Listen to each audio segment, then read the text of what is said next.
Bora. Bom, boa tarde, galera. Vamos começar fazendo uma revisão dos tópicos de ontem.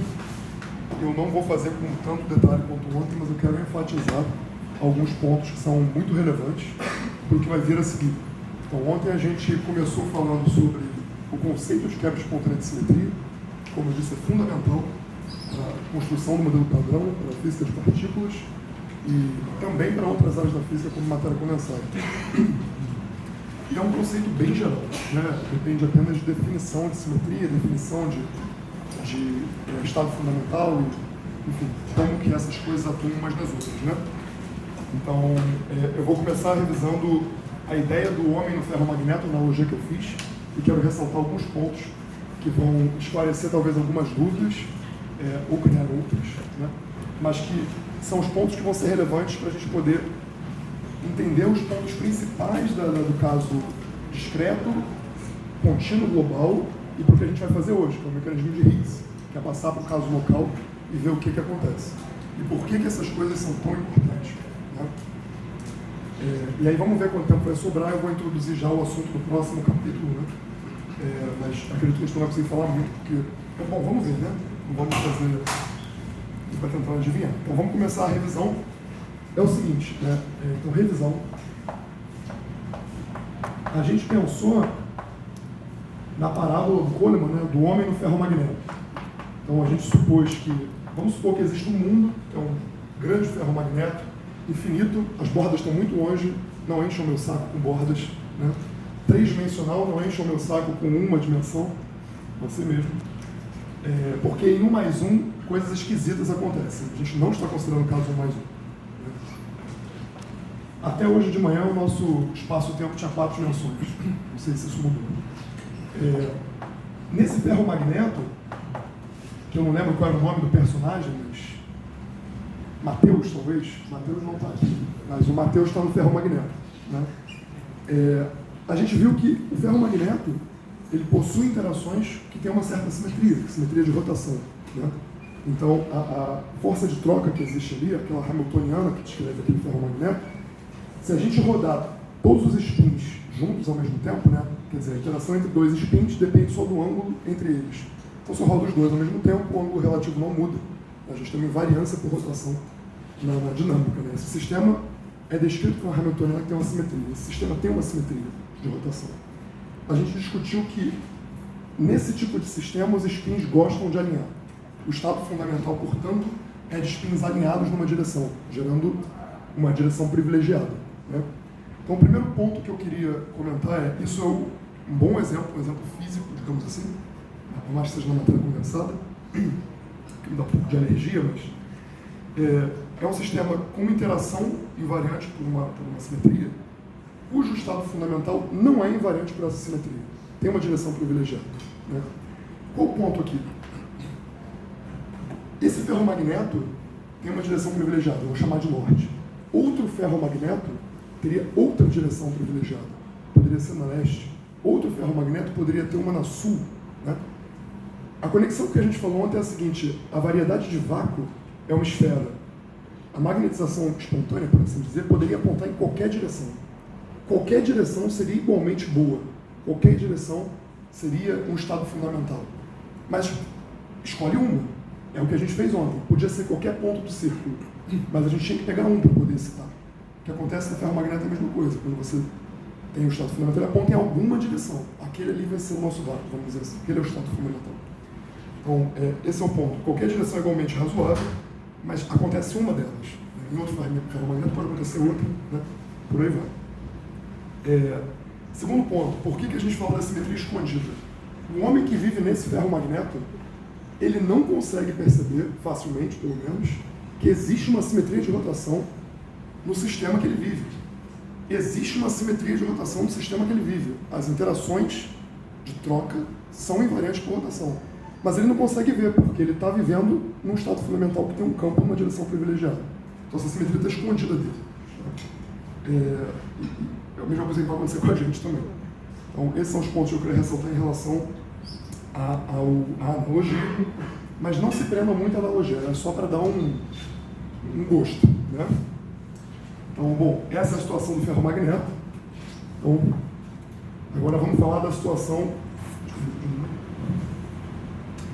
da simetria Z2. Então a gente vai agora falar de simetria discreta. A gente propôs, então, trabalhar com aquela lagrangiana, que eu vou ser rápido, mas eu quero ressaltar alguns pontos também. Menos um potencial.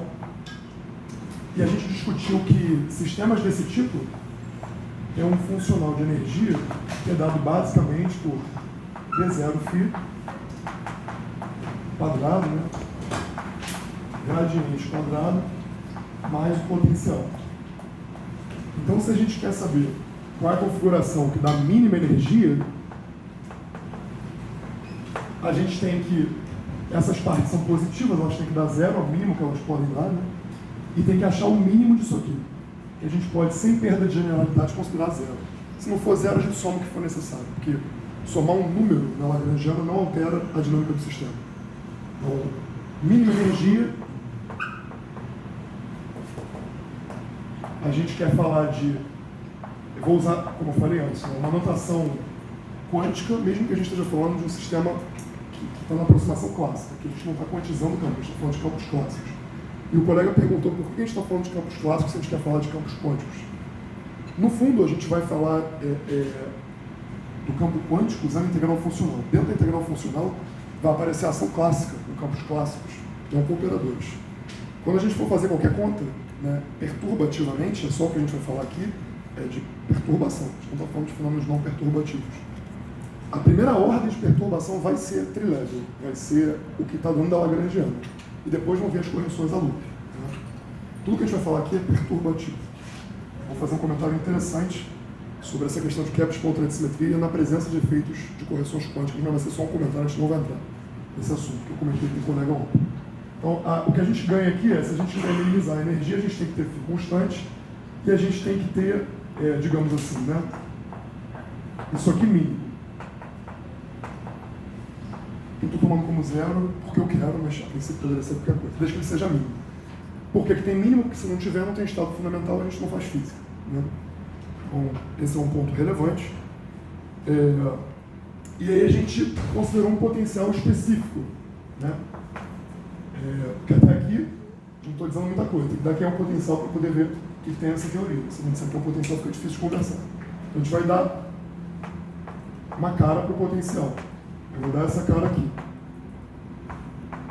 Que é a cara mais simples possível com interação. Né? Esse lambda tem que ser maior do que zero, porque se for menor do que zero, o potencial não vai ter um mínimo, que é um dos ingredientes que a gente está exigindo.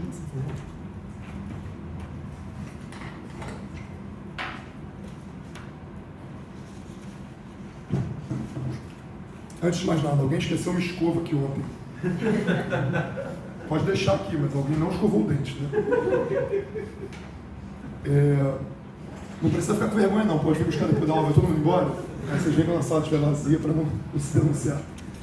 Então esse nome daqui tem que ser maior do que zero para garantir que a gente tenha um mínimo, né?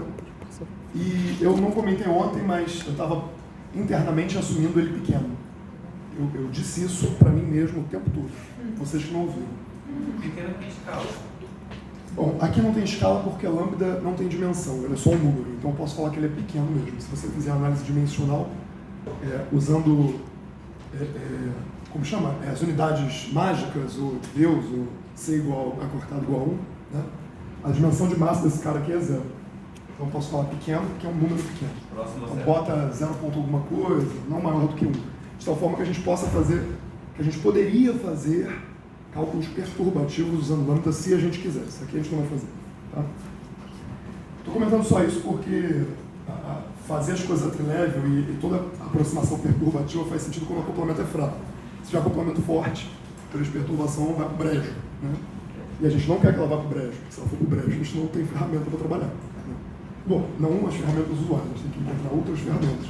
E é o colega aluno da Tereza, né, que é cedido na rede, tem uma boa ferramenta. O Henrique faz simulações, né, computacionais, tem outra ferramenta. Tem diversas ferramentas. Né? Tem gente que usa supersimetria como ferramenta. Por aí vai. Bom, então, alguém? Oi? O que aí está escrito? O da onde? O do velho de fio. o φ tem que fazer esse uso ser mínimo, né? Bom, vamos lá. Então eu separei dois casos que podem acontecer aqui, né? O primeiro caso é o caso de M2 maior ou igual a zero. Nesse caso, o mínimo é único e dado por zero, né? A gente discutiu isso ontem. E tem o segundo caso, onde esse M2 é menor do que zero, ressaltando que com isso eu quero dizer trocar o sinal aqui, não quero dizer massas imaginárias, ressaltando isso ontem. Nesse caso, a gente tem vácuo degenerado, a gente tem duas opções. Φ, chamado de VEV, pode ser mais ou menos V, onde V nada mais é do que menos M2, nessa notação que eu estou usando, menos M2 então vai ser positivo, dividido por lambda. Né? Essa é uma situação de vácuo degenerado, eu tenho dois mínimos possíveis. Né? Então a primeira situação é uma situação onde o gráfico do potencial seria...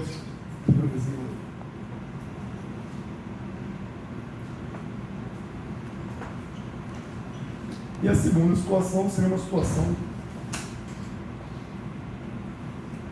Eu deveria ter desenhado primeiro a bundinha, depois...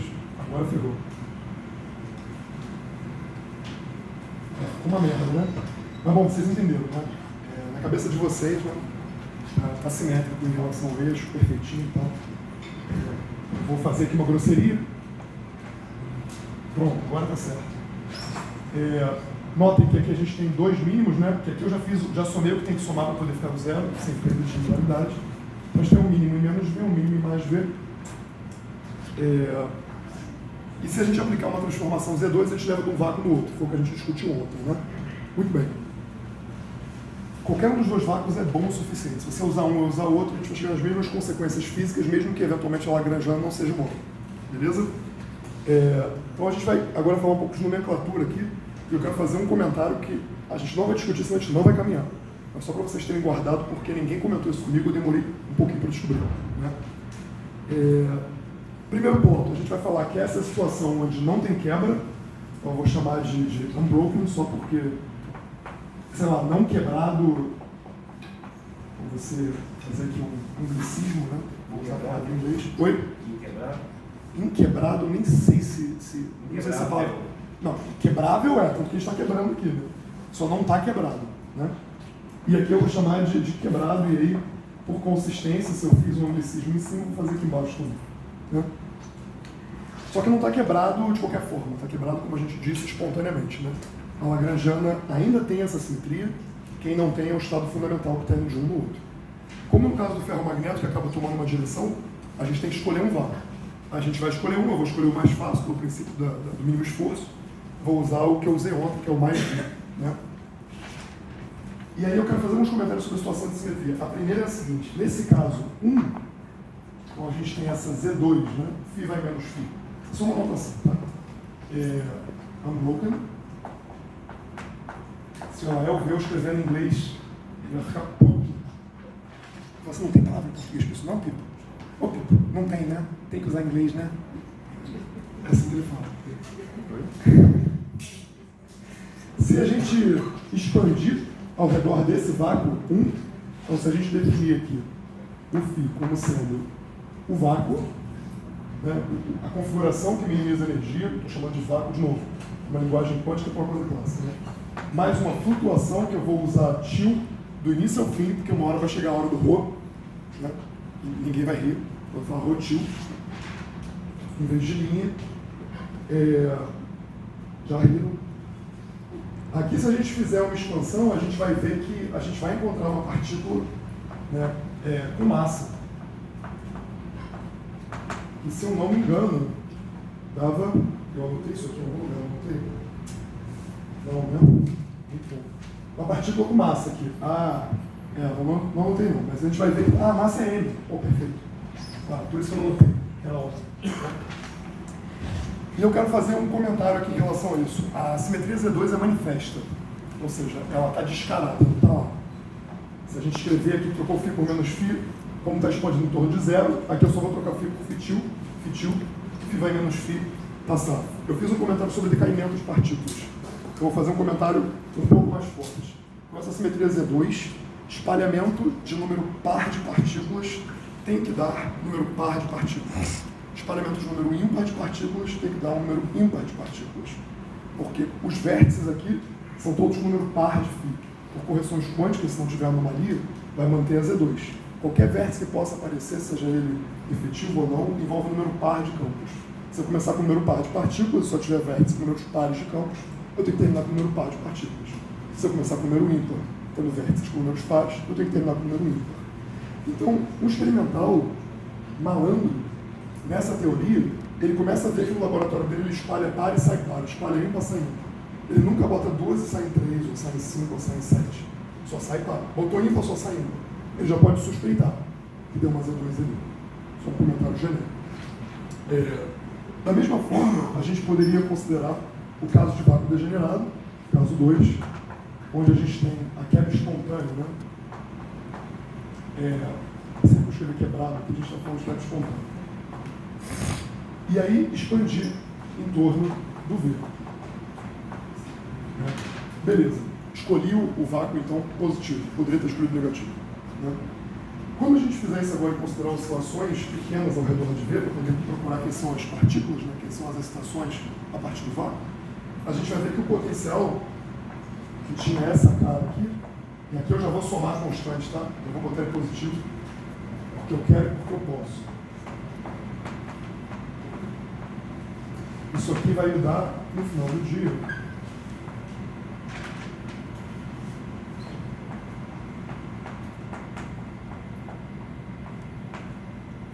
só abrir aqui, vai ser um V quadrado, vai cancelar o V quadrado, e tem mistério, tieteteca.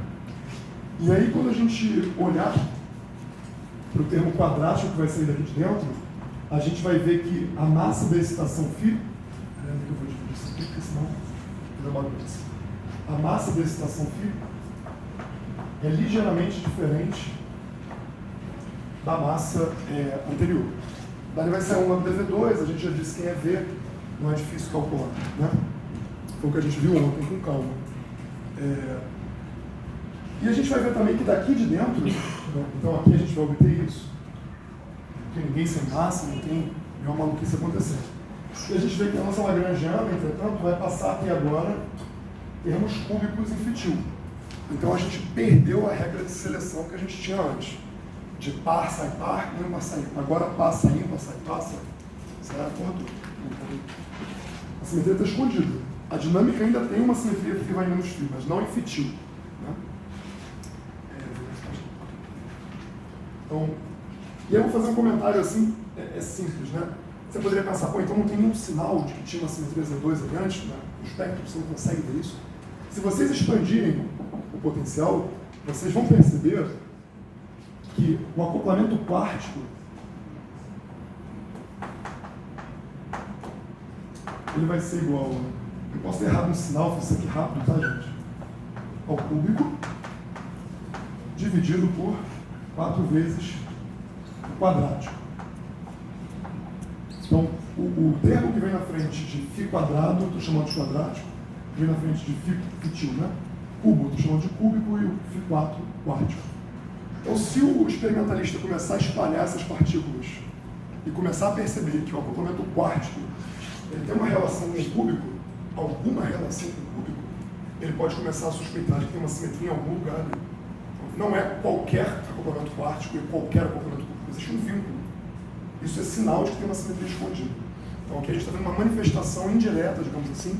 Antes era uma regra de seleção, no caso não quebrada. Aqui é uma coisa mais sutil, mais difícil. Por isso que eu falei, o Mateus dentro do ferromagneto, ele tem que suar a camisa para achar a simetria escondida. É por isso que a gente dá Nobel, né, pro Weinberg, para essa galera aí, porque, pô, altamente não trivial, né? Vamos combinar. E eu vou fazer um desenho aqui, não levem muito a sério, né? Mas o que a gente tem é o seguinte, a gente tem, aqui vai ser m quadrado, vou botar o zero aqui.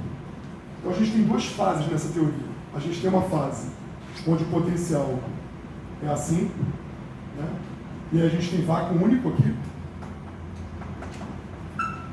E a gente tem a situação de m quadrado menor que zero, onde o potencial é assado, né? E a gente tem vácuo degenerado.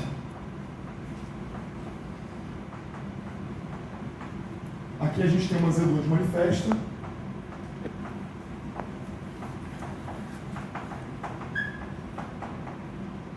E aqui a gente tem uma Z2 espontaneamente quebrada. Espontaneamente quebrada.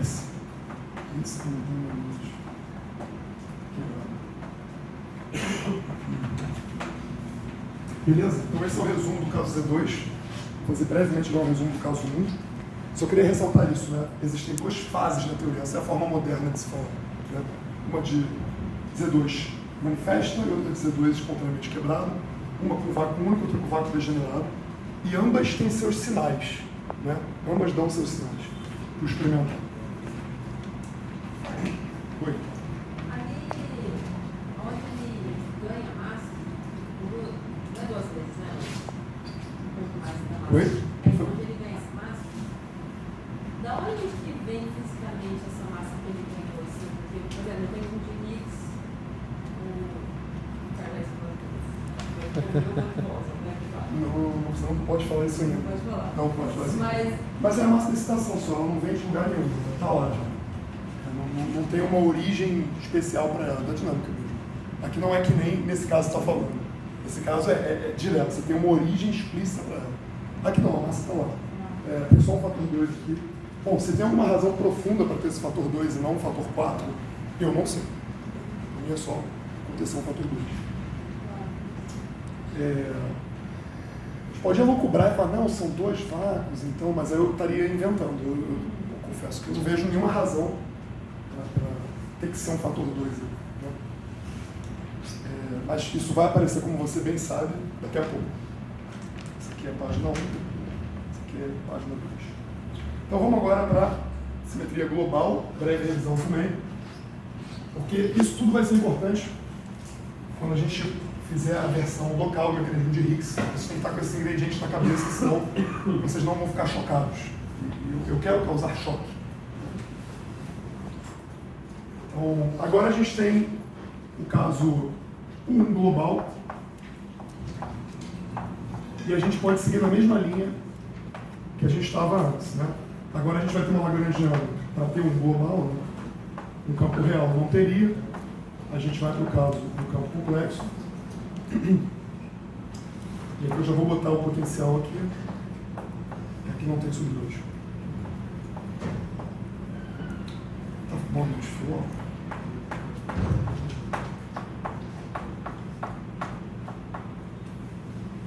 A gente tem lambda F4 com Φ complexo agora.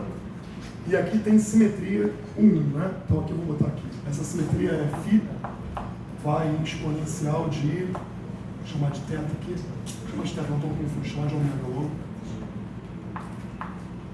Φ vai em exponencial de ômega Φ. A gente pode, né, separar 2 casos novamente, né? O primeiro caso é o caso de M2 positivo, maior ou igual a 0. Isso vai levar a um φ igual a 0, vácuo único, né? Que nem ali, não tem diferença. Então aqui Bom, e reparem, né? Quando eu falo quebrado, não quebrado, a gente está falando do vácuo. Aqui, o vácuo igual a 0, aplica uma Z2 mantém no 0, aqui aplica, sai do vácuo. Aqui é a mesma coisa. Se fizer, você aplica uma fase nele, ele continua no 0, então o vácuo é invariante. Então aqui a gente tem uma não quebrada. E a gente tem o segundo caso, como antes. Sem muito mistério, né? Agora aqui, se bota a chavezinha se quiser em algum lugar aqui, mas só... Estou me referindo ao mundo, né? Para todo mundo entender. E agora, se eu tiver essa situação de M2 menor do que 0, como a gente discutiu ontem em detalhe, quem vai minimizar é qualquer configuração φ cujo módulo quadrado seja V ao quadrado sobre 2. Porque o sobre 2 é só uma questão de conveniência de convenção para poder ficar tudo mais fácil. Também vimos isso ontem. E aqui a gente está na situação de vácuo degenerado, né?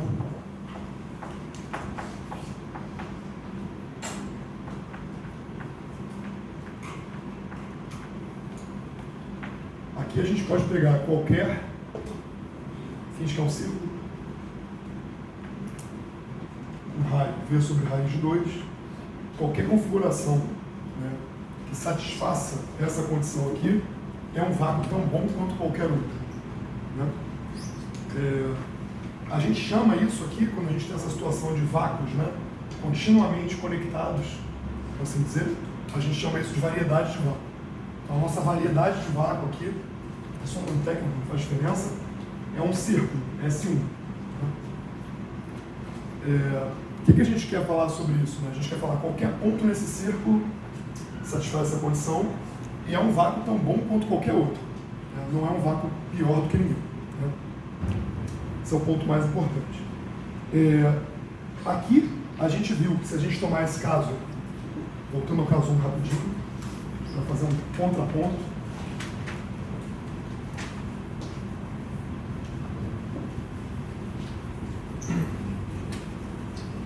de novo, estou repetindo tudo isso só para poder ficar claro os pontos principais de cada um, para vocês verem a diferença com respeito ao caso da Gate, senão vocês só vão ver um caso e falar, tá legal, o que mudou? Então aqui, se a gente pegasse o caso 1 e a gente expandisse, né, ou seja, o caso sem quebra, né, a gente poderia tomar, por exemplo, coordenadas cartesianas,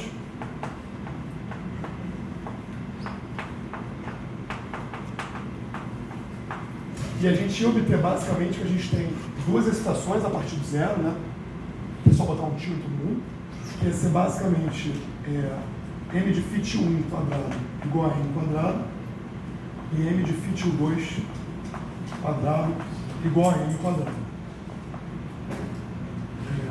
Repara que o potencial nesse caso, se a gente for escrever aqui, não privilegia nem φ1 nem φ2. Né? Do jeitinho que aparecer φ1, aparece φ2. No caso em que a gente está expandindo ao redor de zero. Então a gente tem uma degenerescência de massa aqui. Isso aqui é um sinal da simetria 1. Né? No caso, o mundo está quebrado. Da mesma forma que a gente tinha sinais lá atrás, né? A regra de seleção aqui tem um sinal também, uma degenerescência dessas massas. E a gente pode considerar o caso mais interessante, que é o caso onde tem a quebra. Né? Tem esse sinal ali, vamos olhar o caso da quebra. Esse aqui dá um sinal grotesco, né? Que a gente viu. Então a gente agora, como a gente está considerando o caso que vai ter quebra, né? Eu vou somar a constante conveniente agora e vou escrever o potencial assim.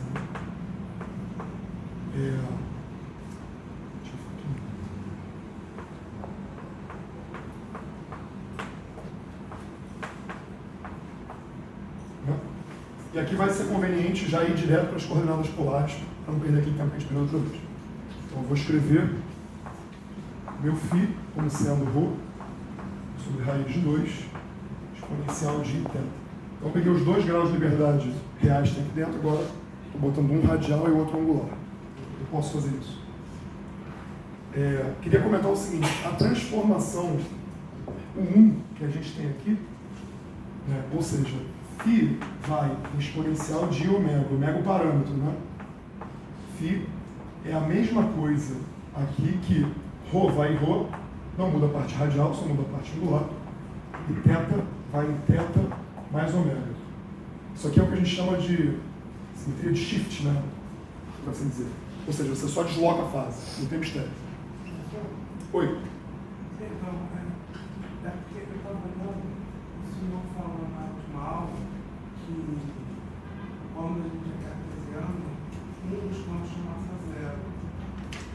Nesse caso, foi porque eu já estava no caso 2, aí a gente abriu em componentes cartesianos e viu que aparecia um cara com massa zero. O caso 1 é o caso que não tem quebra. É o caso que não... Beleza? Bem colocado. Se tiverem dúvida, pergunta, gente. Não fica com dúvida, não, só falar, caraca, a razão de ter massa zero lá não é porque eu estava usando coordenadas cartesianas. É porque a gente estava numa situação de simetria quebrada que a gente vai ver aqui agora. Onde eu parei? Ah, tá. O que é uma transformação global nessas coordenadas? A gente viu isso e a gente viu que para poder ter, então, esse φ quadrado igual a V2 sobre 2, eu posso escolher agora, né? Eu vou aqui não tem ninguém com linha. Ninguém tem linha. Você quer que tenha, mas não vai ter, vai ser tio. Então aqui a gente pode escolher qualquer cara no círculo. Eu vou escolher esse aqui. Qualquer um serviria. Eu vou escolher o mais fácil. Né? Vocês podem escolher o que vocês quiserem. Isso aqui, em coordenadas polares, significa escolher isso aqui. Foi o que a gente viu ontem em detalhe. Né? Correto? É a mesma coisa. Então a gente pode, né, isso aqui equivale, e isso aqui a gente pode agora expandir. Vou expandir meu rho em torno do VEV não trivial, ρ, e meu θ igual a zero mais θ tio. Eu estou escrevendo sempre zero para enfatizar que a gente está expandindo em torno de alguma coisa. Só que é o zero. Né? Beleza. Vimos isso também. Quando a gente faz isso aqui, o que a gente está fazendo no fim do dia é escrever o nosso φ como sendo V mais ρ exponencial de θ. Aqui tem uma normalização do lado do T. Beleza. O que a gente fez ontem? Não estou contando nada não. Eles passaram 40 minutos, sei lá.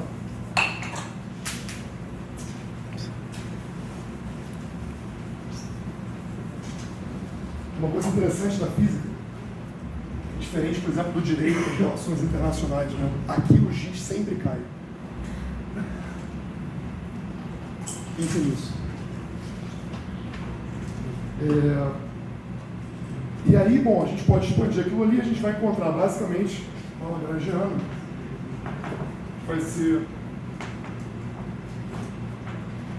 Todo mundo já tinha entendido tudo ontem, peço desculpas por estar repetindo tudo, porque não quero correr o risco de não ficar claro.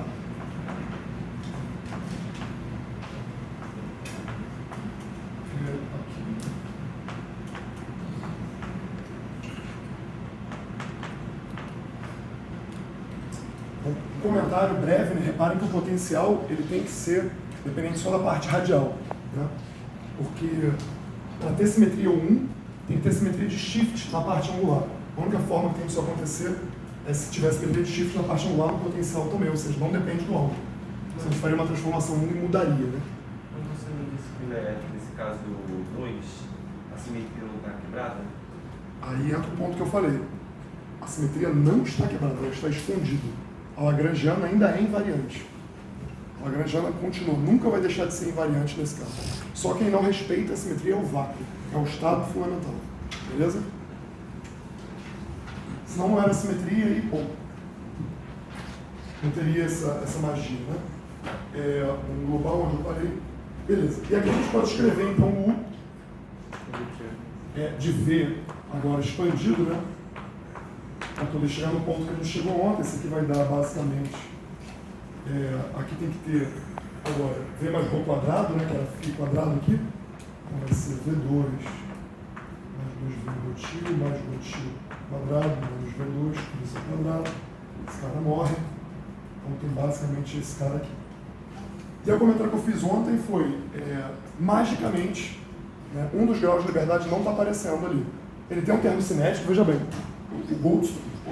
o grau de liberdade angular está aqui. Ele não sumiu, ele está ali. Mas ele não aparece no potencial. E aí a gente concluiu, olhando para isso aqui, né, que esse cara aqui, se a gente expande, vai dar um termo de massa para o ρ, né, ρ quadrado. A gente pode afirmar, então, que ρ quadrado tem uma massa, esse é 2m2, e o θ tio, aqui tem tio. A diferença nenhuma, mas tem massa zero. E aí, bom, isso podia ser só uma coincidência. Né? Isso aqui é só um exemplo. Podia, pô, tá, beleza, tem massa zero, pô, e daí? Né?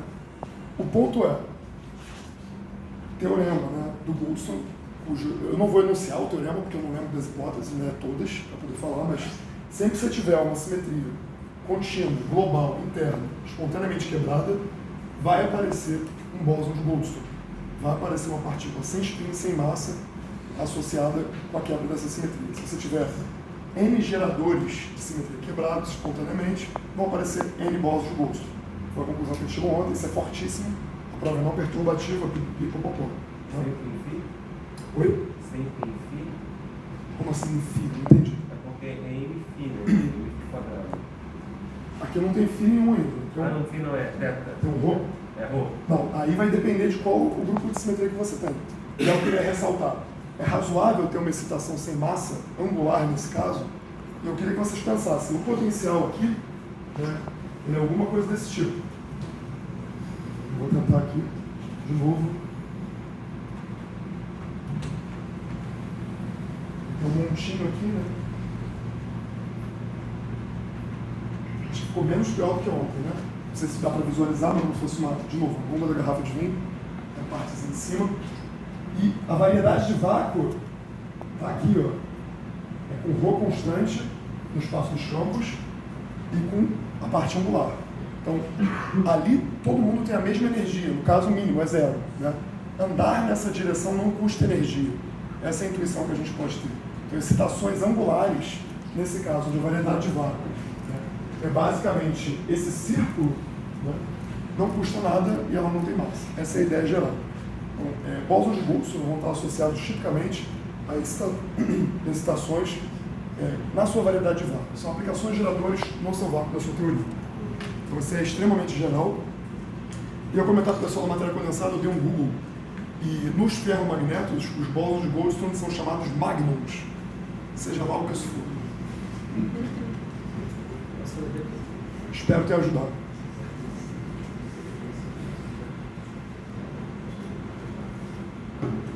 Beleza? Então esse é o review de ontem. Vou fazer o outro desenho. Vou aproveitar aqui. Aliás, eu vou aproveitar pra caramba isso aqui. Peraí.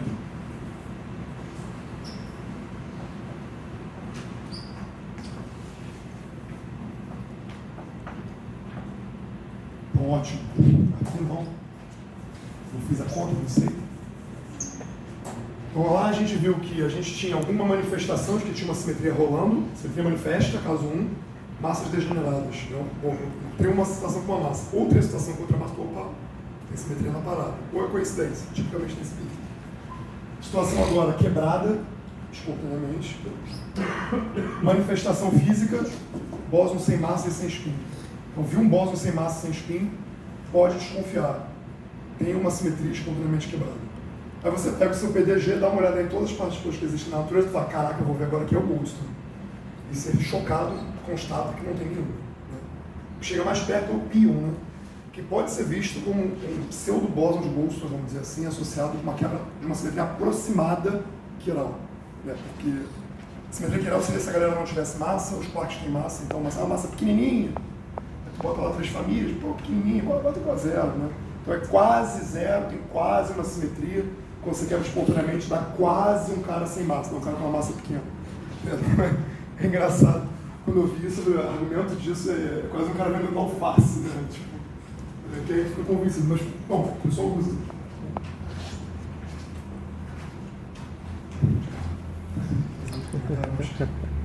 Agora eu quero fazer um comentário técnico que a gente não vai entrar em detalhe, que é o seguinte, só para fechar essa parte, a gente entrar no Higgs logo, a gente vai ter 40 segundos para falar do Higgs, que eu quero começar o capítulo 3 ainda hoje. Não vai ser rápido agora que eu tenho esse bolo do ator. Ninguém questionou, né? Mas a gente tem um potencial desse tipo, né? Vou botar aqui tanto faz, isso aqui não vai fazer diferença. E aqui tem 2 mínimos, né? Em mecânica quântica, a gente já esbarrou com isso. Existe o double L, né? Tem 2 mínimos aqui. Você se pergunta qual que é o mínimo, né? E lá na mecânica quântica a gente falou, não é nenhum nem outro. É uma superposição dos dois. Então você pode pegar uma superposição, né? Vamos chamar isso aqui de menos, sei lá, e mais. Então você pode pegar, foi um péssimo nome, vou chamar de A e B aqui. A e B. Aí você pode pegar essa superposição, e vai ser par por Z2, ou você pode pegar essa superposição e vai ser ímpar por Z2. Mas não vai ter quebra espontânea de simetria. Se você aplicar Z2, vai levar o vácuo no vácuo menos um sinal. Bom, o estado definido é menos uma fase, então... Bom, na mecânica quântica não tem quebra espontânea de simetria. Em sistemas com dimensão finita, mesmo em campos, até onde eu sei, não tem quebra espontânea de simetria. Os vácuos são conectados, porque é possível tunelar esse potencial. Né? Então, existem amplitudes de transição entre um vácuo e outro, e o vácuo verdadeiro da teoria, na mecânica quântica é uma superposição deles. Beleza? Na teoria de campos em dimensão infinita, com volume infinito, não dá. E isso é um teorema também, que eu não sei provar. Mas eu já vi a prova, é difícil, e envolve um negócio chamado princípios de decomposição em clusters, que é um dos ingredientes principais da teoria quântica de campos local. Se vocês abrirem um Weinberg, vai falar, a teoria quântica de campos é o casamento da relatividade restrita com a mecânica quântica, e aí assim que ele pode, ele enfia ali o princípio de decomposição em clusters, né? Um dos princípios extras. Qual o ponto? Na teoria quântica de campos a volume infinito, a amplitude de transição de um vácuo para o outro é suprimida exponencialmente pelo volume do espaço-tempo. Então, se tiver volume infinito, você suprime infinitamente aquilo e não tem como ter transição. Os vácuos são desconectados. Ou é um ou é outro. Escolhe um. Superposição não vai rolar. Então, essa é a razão fundamental para poder ser possível esse fenômeno em teoria quântica de campos. E, de novo, não me peço para provar, eu não sei. Eu só vi. Mas eu fiquei perguntando isso um tempo, então, ninguém me disse. São todos sabendo. Gente, essas contas para mãe de você. Ô mãe, caraca, pro namorado. Bom, pro namorado não, ele pode querer terminar, né? A mãe não termina com vocês nunca. Né? Agora o namorado começar a falar maluquice se ele não for físico também.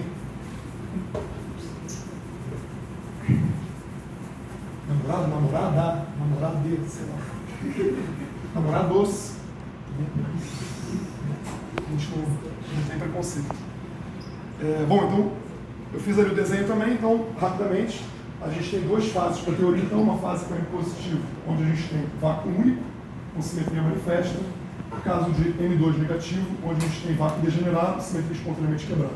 Cada uma com seus sinais. Né? São diferentes fases da mesma teoria.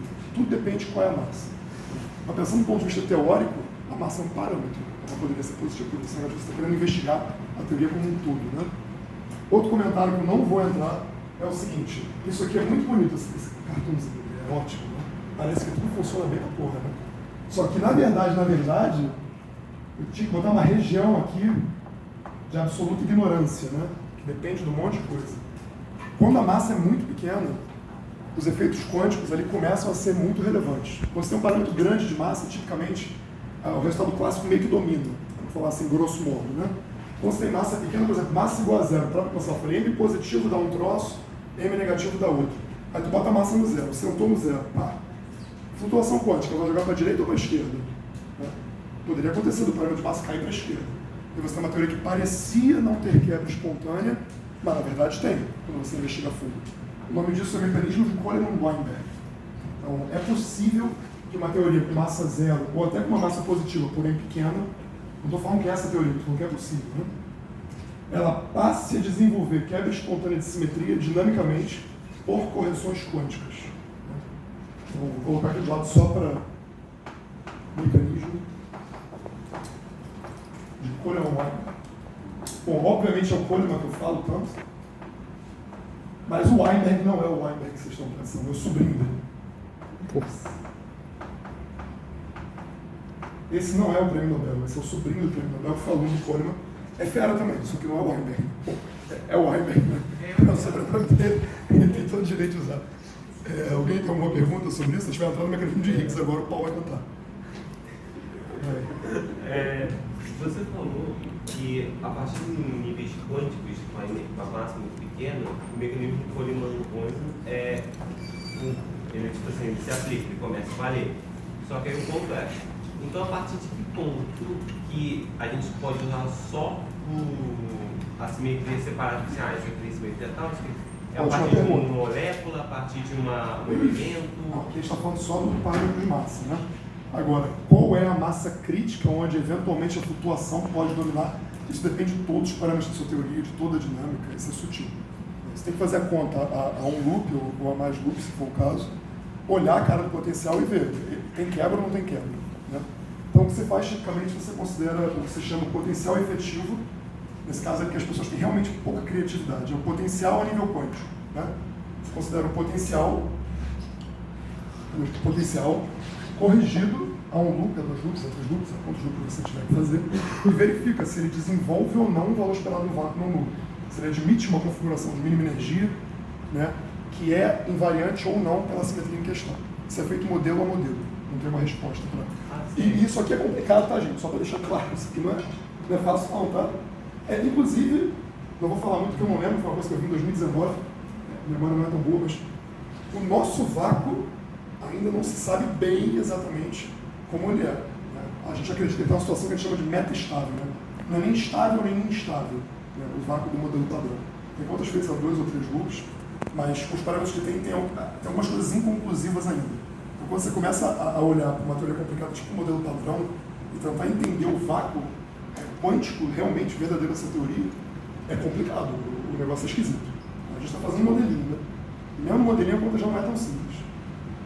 Não, minha dúvida é, fico muito desconfortável com a questão da massa do parâmetro, né?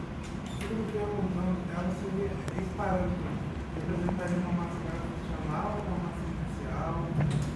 Bom, aqui a gente está pensando o seguinte, se você tiver uma teoria para descrever um fenômeno, a excitação tem alguma massa, m, e ponto final. Ou ele está aqui do lado direito, ou ele está do lado esquerdo.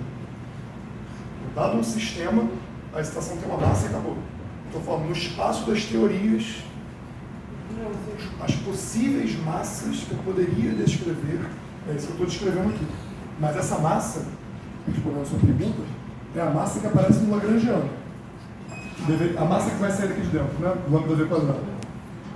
Ponto importante que ele está ressaltando. A gente vai ver na parte de renormalização, vai pelo menos comentar, as letras que a gente bota no Lagrangiano, né? Esse lambda aqui, a massa e tal, elas não são exatamente o que a gente mede no laboratório. A gente tem que fazer renormalização. Essas quantidades aqui, elas são letras que a gente está botando aqui. A gente tem que calcular efeitos quânticos, dar condições e comparar com o experimento para poder definir quem são os verdadeiros parâmetros da teoria. Essa é uma das chaves da renormalização. Não levar tão a sério assim, esse lambda está relacionado com o acoplamento que a gente pode medir no espalhamento. Ele não é ainda. A massa também não é. Enfim. Existe uma diferença muito grande entre uma massa, que é um parâmetro, e uma massa física. Então, a massa que a gente vai ver na renormalização, uma massa que é um parâmetro, a gente pode escolher o esquema de renormalização que a gente quiser e adotar a massa que a gente quiser, o acoplamento que a gente quiser. Isso são considerações teóricas, né? Agora, a sua escolha não determina. A massa, o elétron lá no acelerador, ele não, caraca, peraí, deixa eu ver o esquema que ele está escolhendo. Hoje a massa é 2, hein? Não é assim que funciona, né? É a mesma coisa para a simetria de gauge, né? O fóton, caraca, o cara está usando RX ou Fire, peraí, vou ver como é que eu propago. Tanto faz, o fóton não quer nem saber do teu gauge. Então, se teu observável está dependendo da escolha de gauge, fez cagada. Isso, inclusive, é uma boa coisa para se fazer. Você, às vezes, deixa o parâmetro de gauge solto, que a gente vai ver, para chegar no final e ver que o observável não depende, porque se depender, tu errou em algum lugar. Né? Enfim.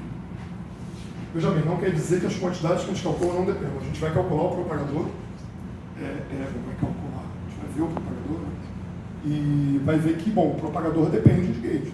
O propagador não é observável. Toma cuidado do que você mede e o que você não mede. Pode falar. Ainda nessa coisa da massa, a massa é sempre um parâmetro, né, nas teorias. Né?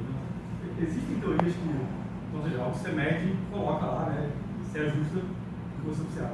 Existem teorias que chegam a prever a massa das partículas, que a massa aparece como uma previsão, não como algo que se ajusta, ou isso nunca é feito, não existe? Excelente pergunta. Quando a gente tem situações de simetria escondida que nem a nossa, como a gente viu no caso do Z2, no caso quebrado, por exemplo, espontaneamente quebrado, a gente viu que existem vínculos entre os parâmetros. E aqui nessa parte toda eu escrevi quártica é igual a cúbica dividido por 4 vezes quadrática, ou qualquer porra assim. Né? A parte quadrática é ligada com a massa. Né? Se você me desse a quarta, que é cúbica, você não precisava nem dizer a massa. A teoria já te deu o que é a massa. Então, no caso do modelo padrão, por exemplo, que eu saiba, por exemplo, a gente nunca mediu, pelo menos até a última vez que eu olhei, né, o acoplamento quártico do Higgs. Que a gente precisaria espalhar 4 Higgs. E não é tão fácil assim, né, como se fosse no mercado. Como veio 4 Higgs, para espalhar aqui rapidinho. Espalhei, falei, achei o lambda.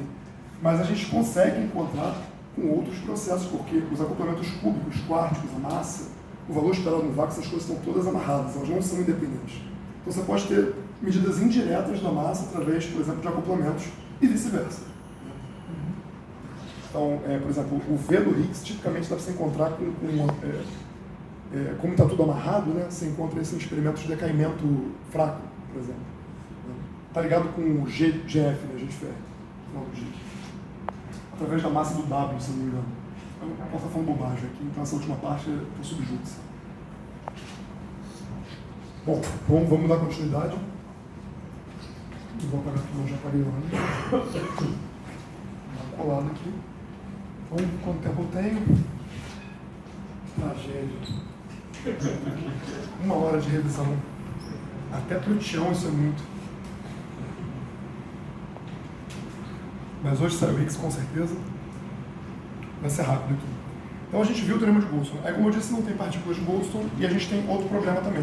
A gente tem aqui 2 problemas na mão. A gente falou de simetria de Gauge, apareceu um cara sem massa. A gente falou agora de teorema de Goldstone, apareceu um cara sem massa. Aí você olha para a eletrofraca, por exemplo, e fala assim, pô, o mediador W, ele tem massa. O escalar é o Higgs, tem massa. Para que serve essa merda que você está falando aí para mim? Você acabou de falar de um Boston de gauge mediador que não tem massa, de um partícula escalar que não tem massa, e o W tem massa, o Higgs tem massa. E aí? Né? Para que serve isso? A gente vai ver agora como que isso aparece.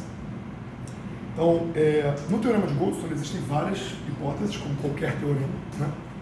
E lá dentro tem coisas envolvendo invariância de Lorentz, envolvendo unitariedade do espaço de Hilbert, pipipi, popopó. Quando a gente tem uma simetria de Gauge, como eu falei, a gente tem uma redundância. A gente está descrevendo um sistema de uma forma, um sistema que tem, sei lá, x graus de liberdade, a gente está usando x mais y variáveis para descrever esse sistema. A gente tem y variáveis que são redundantes. Grosso modo, né? Porque é conveniente fazer assim.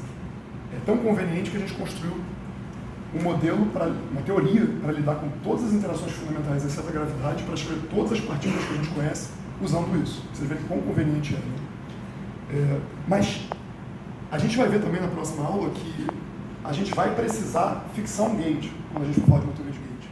Se deixar genérico, a gente não chega a lugar nenhum. Então, quando a gente escolhe fixar um gauge, tipicamente o cobertor é curto. Então, se a gente escolhe o gauge de Coulomb, a gente está abrindo mão da invariância de Lorentz manifesta. Se a gente escolhe o gauge de Feynman, a gente está abrindo mão dessa positividade do espaço de Hilbert manifesta. Começa a ter, por exemplo, no caso de Coulomb é óbvio, né, divergente de A igual a 0. Isso não é uma coisa covariante, né? Ou se você toma, por exemplo, o gauge axial A3 igual a 0. Porra, mas não covariante do que isso é impossível. Né? E no gauge de Feynman você começa a ter excitações cujos polos não correspondem a partículas verdadeiras, né? São gauge phantoms, como eles chamam. Então, você na teoria de gauge acaba abrindo mão de uma coisa ou de outra, e aí você acaba não satisfazendo todas as hipóteses do teorema de Goldstone. Então, se você não satisfaz todas as hipóteses, você não tem por que acreditar que vai se cumprir a tese. Né? E, de fato, não se cumpre. Então, vamos ver isso explicitamente. A gente vai agora considerar a versão 1 local. A gente já construiu ela, a gente vai usá-la.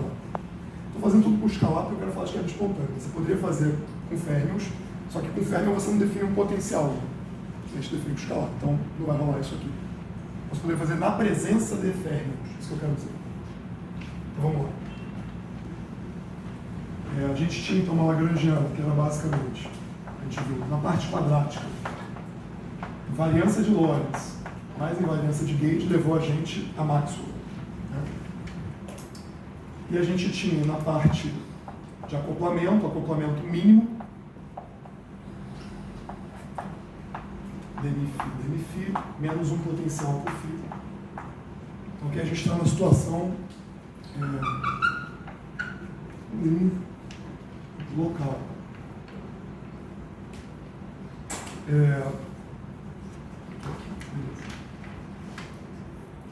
Então a gente abriu essa parte aqui ontem, né? Então isso aqui é igual a menos 1/4 de F2. E aqui vai ter mais dmi-φ star dmi-φ menos IM φ star dmi-φ menos φ star mais P2 ami φ star φ menos o potencial. Bom, vou escrever, né? Menos 1. E aqui a gente vai começar considerando o de φ igual ao que a gente está considerando sempre, né? Lambda. Não, peraí. Vou começar a isso.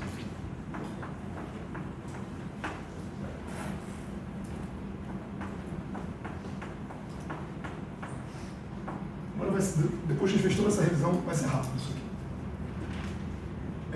Bom, tem duas opções de novo, né? Chega a ser chato ficar repetindo. A gente pode tomar M2 maior do que zero, M2 menor do que zero. M2 maior ou igual a zero. Mesma coisa, né? O que vai ter quebra ou não ter quebra, que vai determinar, conforme a gente já viu, é o potencial. Porque a parte cinética toda é só botar φ igual a constante. Minimizar o potencial que vai te dizer se o mínimo é trivial ou não trivial. Né? Então isso aqui, pô, mesmo potencial de sempre, vai dar a mesma conclusão de sempre. Vácuo único, igual a zero.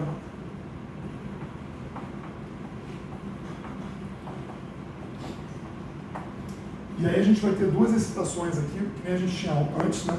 Porque, reparem, a parte de φ aqui, de potencial, é a mesma que a gente tinha antes. Então aqui a simetria local não mordeu nada. Né? Então nesse caso aqui a gente vai ter, né, a gente pode expandir em parte real e imaginária, que nem a gente tinha antes. E aí vai dar uma massa para o M, o que eu te uma massa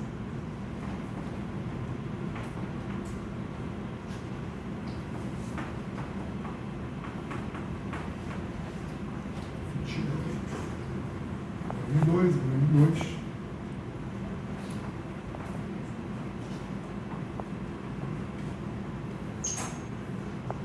Então a gente vai ter a situação, a parte escalar toda igual, né?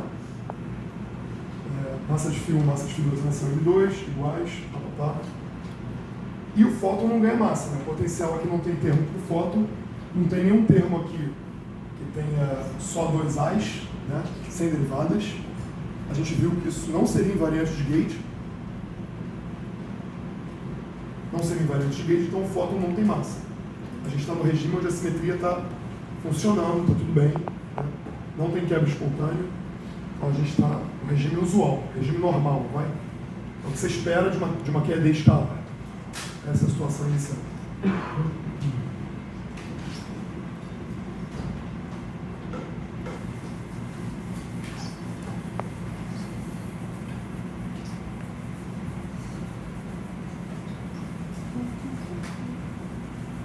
Agora a gente repete o que a gente fez 300 vezes já, todo mundo de saco cheio. A gente agora vai para o caso de massa.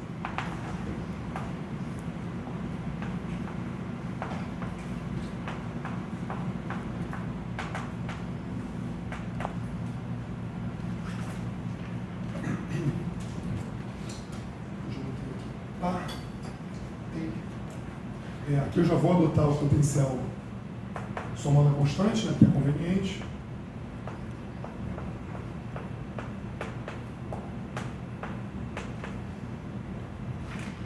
E aqui a gente já vai escolher, né, primeiro a gente vai usar como a gente fez antes. A gente já viu que usar coordenadas polares é bom, justo e razoável. Né? Então a gente vai continuar usando elas. Em todas as virtudes cristãs. E a gente viu também, pelo princípio do mínimo esforço, que valia a pena usar o VEV de φ sendo o mais fácil possível, que é a raiz de 2. E que isso aqui, nessa linguagem, implicava em VEV de ρ igual a V, escolhendo esse cara aqui, VEV de θ igual a 0. E aqui, bananas, né? Não teve nenhuma novidade. Beleza. E agora eu vou escrever a Lagrangiana usando essas coordenadas radiais. Ainda não vou expandir. Né? Só para vocês verem uma coisa engraçadinha. Né? Yes. Então, vamos escrever. Não vamos ficar com preguiça, não. Escrever cansa. Mas Lagrangiano vai ser menos 1/4 de F' quadrado. Agora já em coordenadas polares. Né?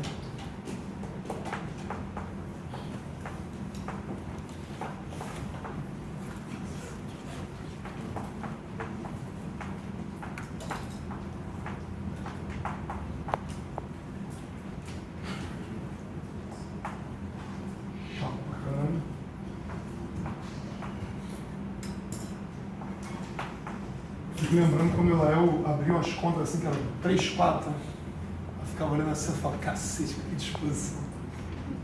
Eu ficava de trás assim, me ajuda, onde é que está aquele termo lá? 4V ao quadrado, tá? 2 quadros escritos de termo. Vou fazer aqui rapidinho, converter essa matrizinha aqui, 5 por 5.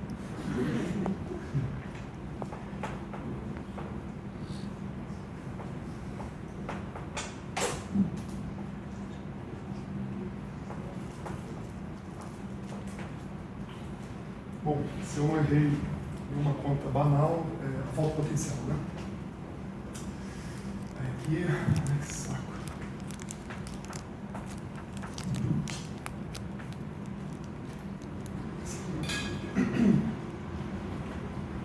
Aqui não. Aqui.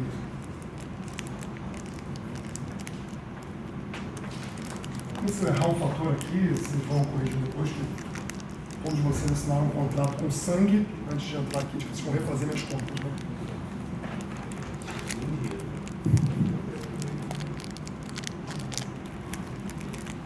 Lembrem que eu preparei esse curso em uma semana. A probabilidade de ter um fator 2 perdido aqui, um sinalzinho perdido ali.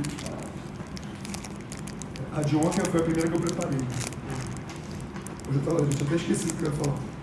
Bom, aqui a gente está na situação ainda não expandindo. Vou até botar aqui, né? Está com outra cor. Para vocês saberem que entrou depois do prazo. Essa é a primeira escolha.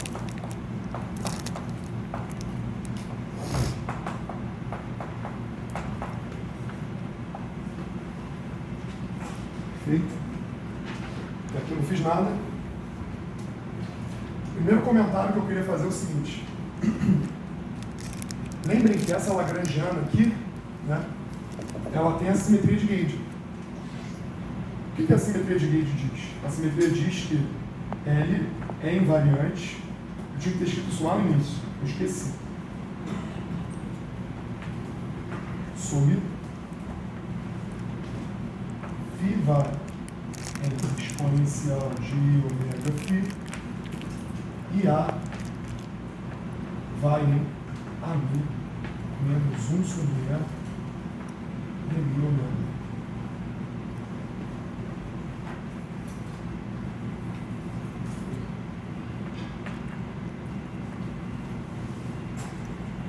Bom, se eu fizer essa troca simultânea no φ e no A, o que eu estou dizendo é que nada muda. Isso é uma redundância. Beleza? Agora vamos lembrar o que é essa parte aqui. Deixa eu caga pronto. Tá? Vamos olhar só para o fio. O que é essa parte aqui que está me dizendo? Se eu mexer na fase, conforme a gente viu, se eu fizer um shift na fase, que aqui é θ, né? Se fizer um shift por W, estou falando que nada muda para efeito de fio. Claro que simultaneamente a gente tem que fazer no A também. O que significa que essa variedade de vácuo que a gente tinha aqui, um ponto da variedade de vácuo é associado a todos os outros por uma transformação de fase, uma rotaçãozinha angular, um shift na fase. Portanto, todas essas configurações aqui são gauge equivalentes. Elas não são configurações distintas, como o caso anterior. O vácuo não é degenerado. O vácuo aqui é redundante. Aqui a gente não vai escolher um vácuo dentre todos os outros. Você vai escolher um vácuo porque só tem um. Você pode chamar como você quiser, mas o vácuo é um só. Não é degenerado. Isso é um ponto importante. Lembra, simetria de Gauge é uma redundância. Todos esses pontos aqui são, se eu partir daqui eu alcanço qualquer outro agora com uma simetria de Gauge, não é uma simetria usual. Né? Todos eles representam o mesmo estado. É uma coisa só. Não tem vácuo degenerado. Não tem vácuo degenerado, não vai ter bóson de Goldstone. Vai se esperar que não apareçam bósons de Goldstone por esse raciocínio. Onde eu parei, meu Deus? Tem que expandir. Vamos lá. Bravos de coração, como somos, reescrever o maldito lagrangiano em torno do...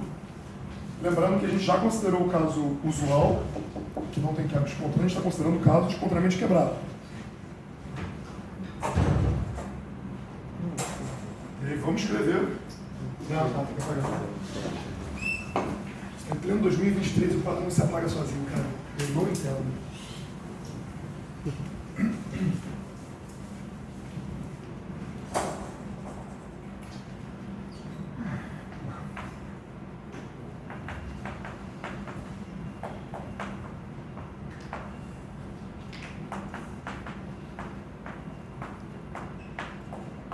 agora eu já estou escrevendo, expandindo o Rho e o θ ao redor da configuração de mínima energia, no caso, espontaneamente quebrado. Depois eu comento por que falar espontaneamente quebrado, nesse caso é pior ainda.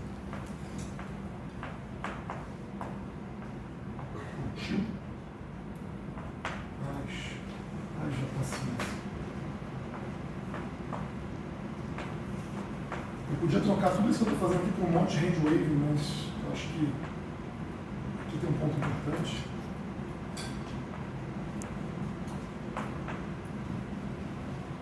Que só vendo com os próprios olhos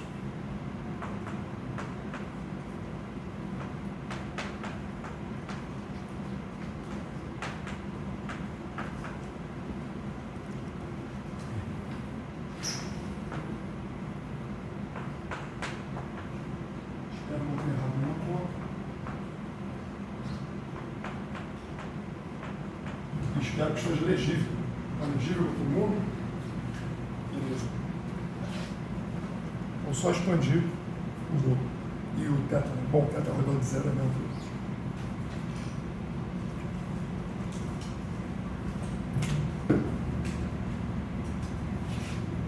Muito bem. Então, a única coisa que eu fiz aqui foi pegar isso aqui que está em azul e pluguei nessa lagrangiana. Não fiz nada além disso. Nenhuma manipulação, não tem colete, não tem nada. Eu queria chamar a atenção nesse termo aqui.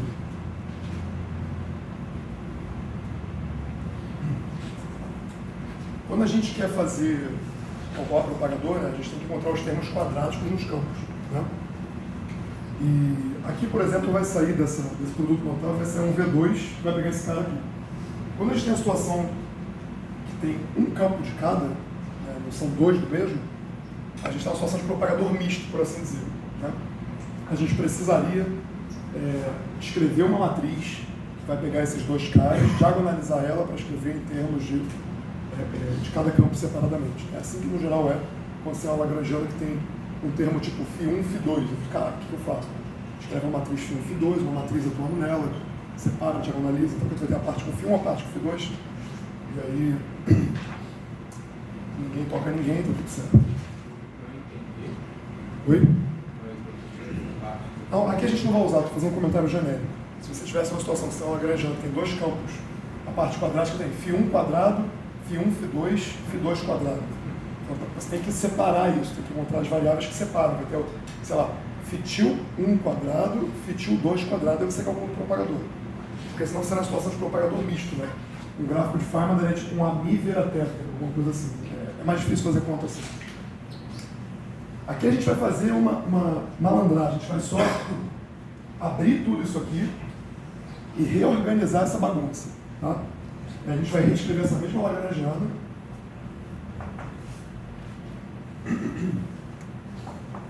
Exercício, fazer isso. Esqueci do exercício. Peraí, vou fazer uma pausa rapidinho. Exercício lá atrás, ó, tô com azul, hein? Vou escrever onde já estava escrito. Aqui, façam. Para o caso SO3. Ou seja, eu quero que vocês proponham um φ, um vetor φ1, φ2, φ3,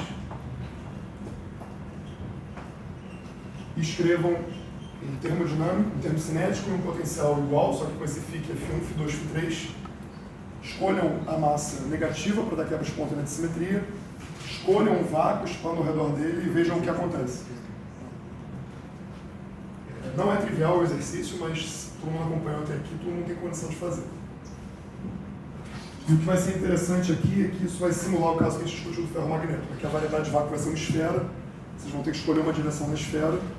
Quando vocês escolherem uma direção, vocês não vão ter mais rotação no triespaço, vocês vão ter rotação ao redor dessa direção que vocês escolheram.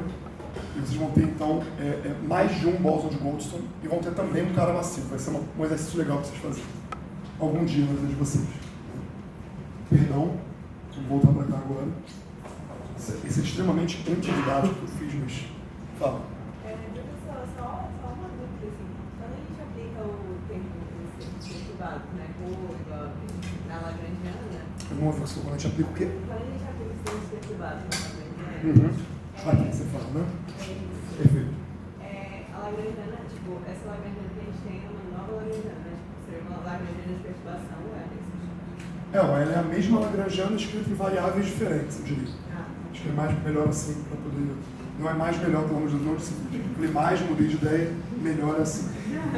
Só para. A Lagrangiana então é invariante? Não é invariante porque a gente não fez nenhuma transformação. A gente só reescreveu alguma coisa usando outras letras. Aqui não tem. Não teve uma operação que eu fiz, é só uma outra forma de escrever. Eu posso escrever A igual a B mais C. Não estou fazendo operação nenhuma, estou só redefinindo variáveis, né? Por assim dizer. E aí o que eu quero fazer é escrever isso aqui, né? Então vamos lá. Vocês podem então abrir isso aqui, tá? E aí vocês vão ver que dá para escrever só fazendo, completando o quadrado, né? Sem mistério nenhum. Se eu não esqueci de ninguém.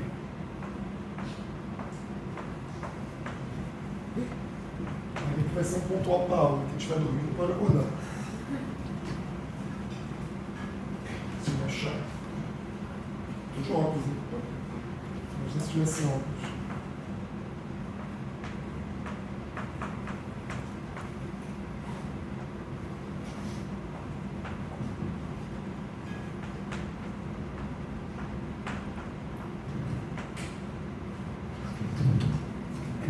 Nessa mesma linha tem um pouco de estoque, mas o preço para isso, essa linha vai ficar muito pequeno, então já não está grande, né?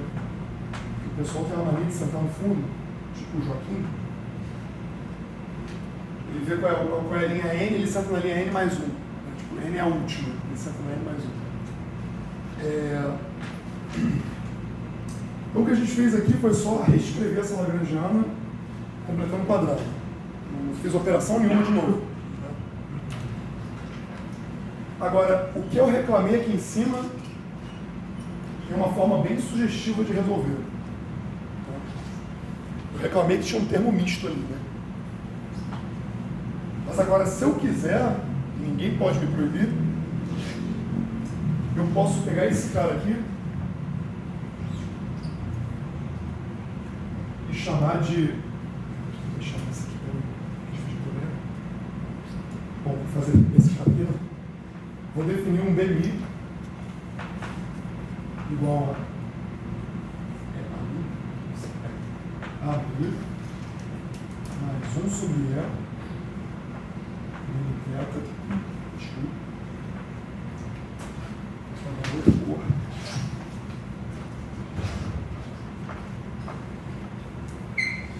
Agora eu penso, o que eu tenho que fazer? Eu tenho que multiplicar por E, né?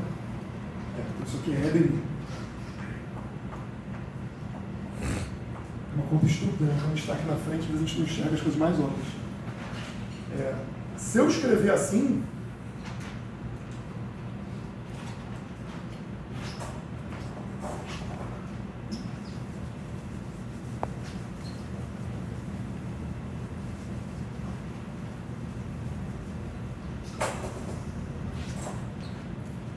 a gente vai obter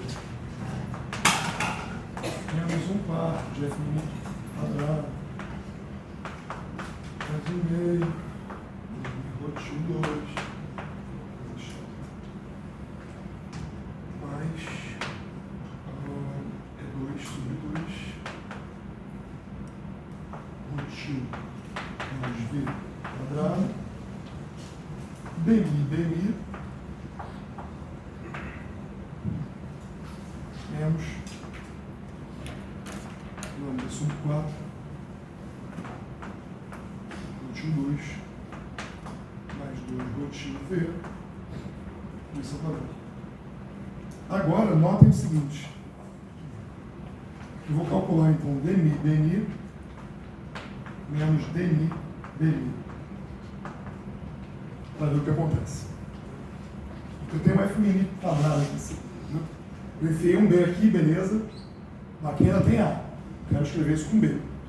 Eu vou tentar, já que ele tem um DMI, eu vou escrever DMI, BMI, e vamos ver o que eu tenho que ajeitar para poder ficar igual. Né? E escrever tudo usando B e não mais o A. Bom, isso aqui vai dar DMI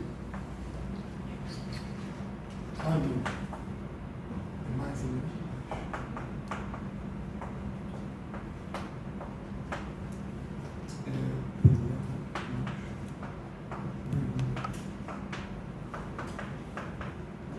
Todo mundo que está vendo aí já percebeu o que vai acontecer. Então, DMI menos DMI. Vamos escrever. Isso. Agora, DMI teta menos DMI teta é zero. Variáveis, as derivadas ficam mudas. Então, aqui eu teria mais 1 sobre E, DMI tio menos 1 sobre E, DMI tio. Então, o que a gente encontra aqui é que, vou definir isso aqui como DMI. O field strange não muda. O Tchau falou a palavra em português e eu já esqueci. Como é que chama isso mesmo, gente? Tensor de quê? Max. Não, esse é o tensor eletromagnético. Né? Tensor eletromagnético é o que usam no português. Né? Não é. Então a gente encontrou isso aqui. Se isso aqui é verdade para o F, é verdade aqui em cima. Então eu posso já, para não ter que escrever tudo de novo, eu vou brutalmente apagar aqui, escrever em azul.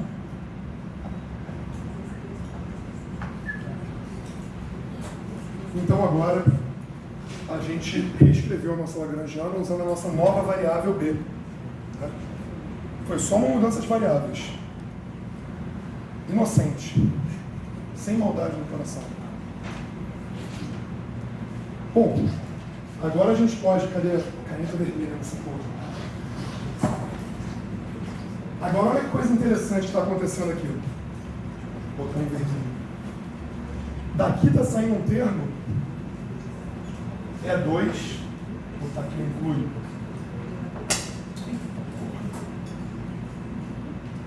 E2, V2 sobre 2, DMI. Ou seja, a gente tem massa para o DMI. A gente tem um bóson vetorial massivo. Além disso, a gente tem, saindo daqui, um termo do tipo, bota essa quadrada aqui, vai dar 4, cancela, lambda V2, O2, tá?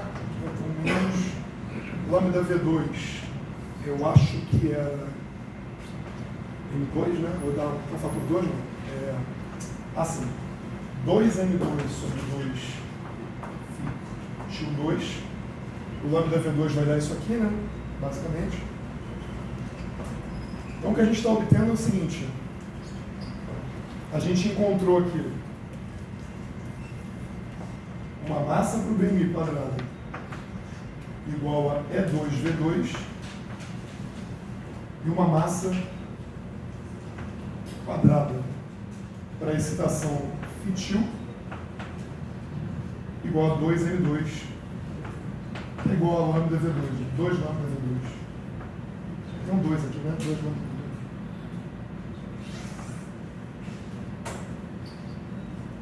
E eu pergunto, cara, que vermelho é onde está o bóson de Goldstone? Ah, tá. Você estava apontando para onde ele estava. Pô, tá show, cara. Mostra aí. Onde está o bóson de Goldstone? Você não pode falar. Nem as deformações suaves de Londrina. Onde está o bóson de Goldstone? Cadê? Cadê o bóson de Goldstone? É procurado. Eu quero dar recompensa para quem achar o bóson de Goldstone. Eu não tenho recompensa para dar. Pode dar um giz se vocês quiserem. O giz é bom, hein? Mas o giz nem é não, esse que eu trouxe é meu. O que não é meu é que é ruim lá. Eu comprei que meu dinheiro é meu. Não é meu. Gente, cadê o bóson de Goldstone? Sumiu. Então, qualquer falante de língua inglesa, diante de uma situação dessa, escreveria em letras garrafais W, T, F. Pode falar. Why this feature? Vocês estão com a cabeça muito poluída. Essa piada não é minha, ela é do Kobe, lá de Chicago, tá? Mas eu gostei tanto que eu roubei. Não vou apagar para evitar interpretações ruins. Eu vou dizer para vocês aonde está o Boson de Goldstone, procurado. Bendito Boson de Goldstone. Olha o Boson de Goldstone aqui, ó. Ele entrou como parte longitudinal desse bóson vetorial que adquiriu massa. Ou como gostam de dizer, seria o bóson de Gage, comeu, não riu, o bóson de Goldstone, para ficar massivo. E a gente sai de uma fase da teoria onde a gente tinha uma... demais, gente. A gente sai de uma fase da teoria onde a gente tinha um bóson de Goldstone sem massa, um fóton sem massa, e a gente entra numa nova fase, na fase McDonald's, né, da teoria, onde agora o bóson de Gage é massivo e o escalar também é massivo, não tem ninguém sem massa, não tem nenhum magrinho. Isso é tudo que a gente queria para o modelo padrão. A gente tinha dois problemas. A gente tinha um bóson de Gage sem massa, que não descrevia, por exemplo, o W. A gente tinha um Goldstone, um bóson escalar sem massa, que não descrevia o Higgs. E agora a gente viu um jeito de conseguir dar massa para os dois, né? Usando o princípio de simetria. Oi? Isso está errado. Está tão errado que deu o Nobel para o Higgs em 2012. Se você não fez nada, só mudou de variável, o que você fez para mudar alguma coisa? Aí que tá.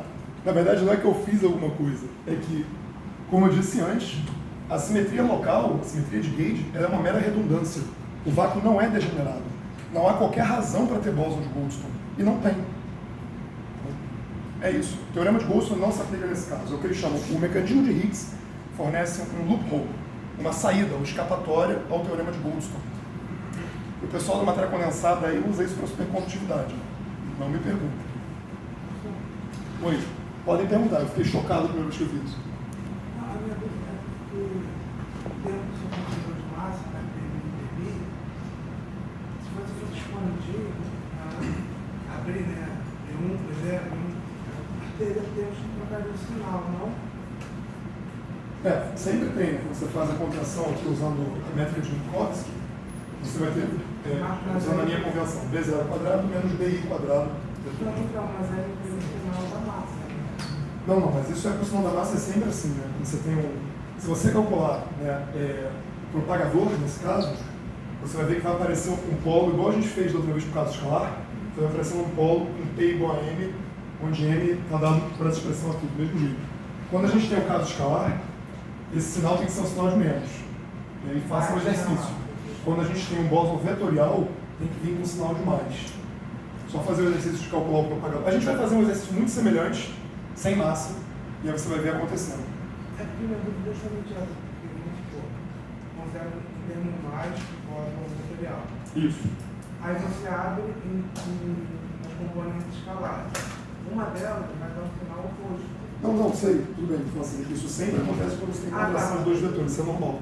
Não tem nenhum... Bom, o fato de você ter, né, essa dentro da simetria de Gage, saindo dessa discussão toda, né, quando você tem simetria de Gage, fazer quantização canônica é difícil, em parte por causa disso. Né? Você ter sempre um sinal que está no lugar errado, que você acaba tendo dificuldade para lidar com essa ficção Gage, etc. E tal. Vamos falar aqui, não vai trazer nenhum problema.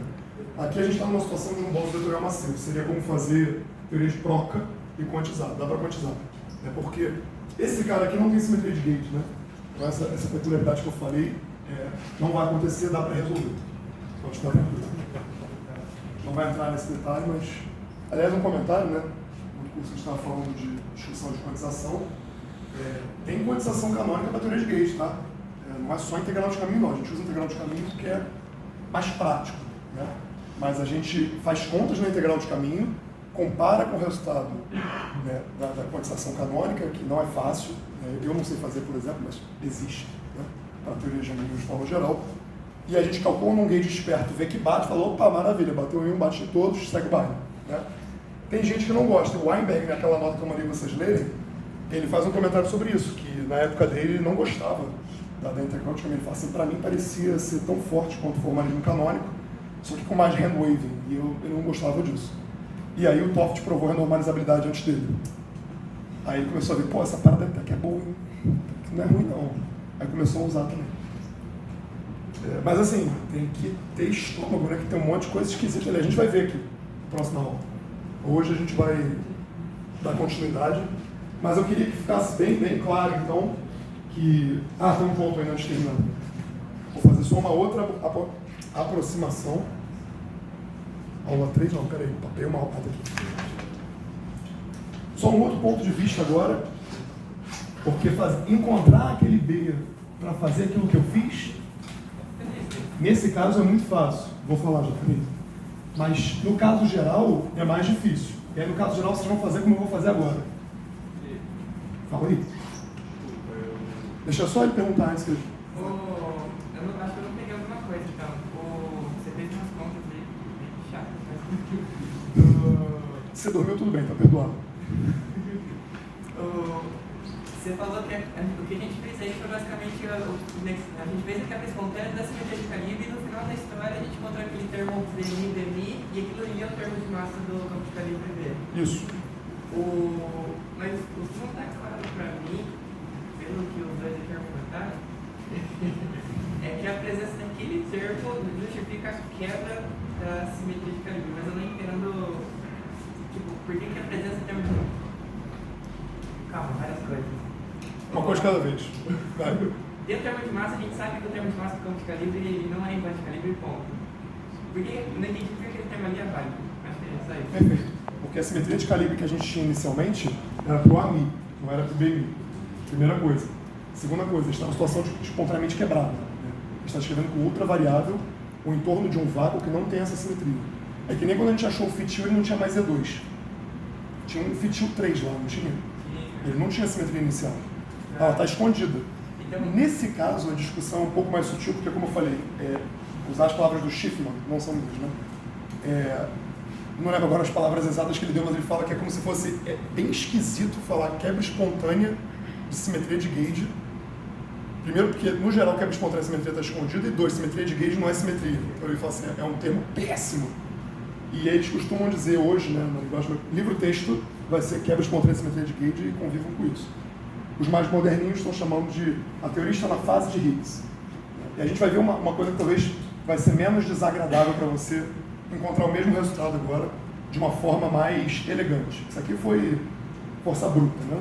Soma tudo, identifica, pá, soma daqui, né?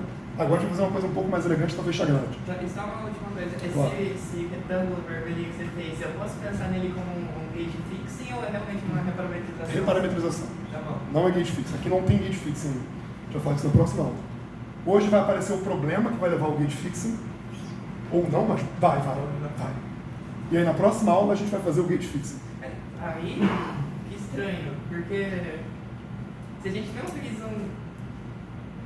a gente só fez a reparametrização. Reparametrização. Tô Então, definindo na o verdade, campo o B. calibre parece que tá lá ainda. Só que apareceu esse termo que é paralelo. É o que eu estou te falando, a liberdade de calibre está no A, não está no B. Tá bom. E aí você vai entender, vai descer do jeito que eu vou fazer, vai ficar mais claro um ponto que você está falando, o outro não vai ficar. Porque fixação de calibre é relevante, por exemplo, quando a gente for calcular o propagador. A gente vai ver explicitamente por quê. Né? Mas para fazer essas considerações eu não preciso fixar calibre nenhum. Fixar calibre é para eliminar a redundância. A gente precisa disso quando a gente vai falar de alguma coisa mais direta, vamos dizer assim, por exemplo, calcular um propagador, alguma coisa assim. Acho que o próximo passo você vai ficar satisfeito. Só uma dúvida, na verdade, é porque eu não tenho muita base em teoria de Não grupos. tem problema. Essa lagrangiana que você estava trabalhando agora, ela é a de O local. local. Pô, tá aqui, apaguei. Tá. Por favor. Professor, agora a Lagrangiana ela tá com esse bóson massivo, né? Isso. Só que a gente perdeu o bóson sem massa do fóton, né? Perdemos. Não tem mais. Mas não é um Acabou, problema, normal. então, antes a gente tinha fóton e não tinha bóson massivo. Agora a gente tem bóson massivo e não tem fóton. Não, esse é o nosso novo fóton, só que ele está gordinho. Esse é o nosso fóton. A gente tinha antes, né, no caso global, a gente tinha um bóson escalar sem massa, que era o bóson de Goldstone. E se a gente só... A primeira fase, né, a fase 1 que estava aqui. E a gente tinha um fóton, que é um bóson vetorial sem massa. Estou falando, quando você passa para uma situação que tem quebra espontânea de simetria, você passa a ter massa para os dois. Esses dois caras sem massa não existem mais, mas o número de graus de liberdade ainda é o mesmo. Porque um bóson vetorial massivo carrega 3 graus de liberdade, os dois usuais mais um longitudinal. Né? Esse foi o que ele comeu o Goldstone. Então, o Goldstone só saiu de lá e entrou como módulo longitudinal do bóson de Gauge, no caso o fóton. Essa é uma forma de enxergar. Então não tem criação de graus de liberdade aqui. Por favor. Ali no caso das massas, é para ser massa do BNI, massa do fitil ou a massa do rotil? É rotil. Obrigado.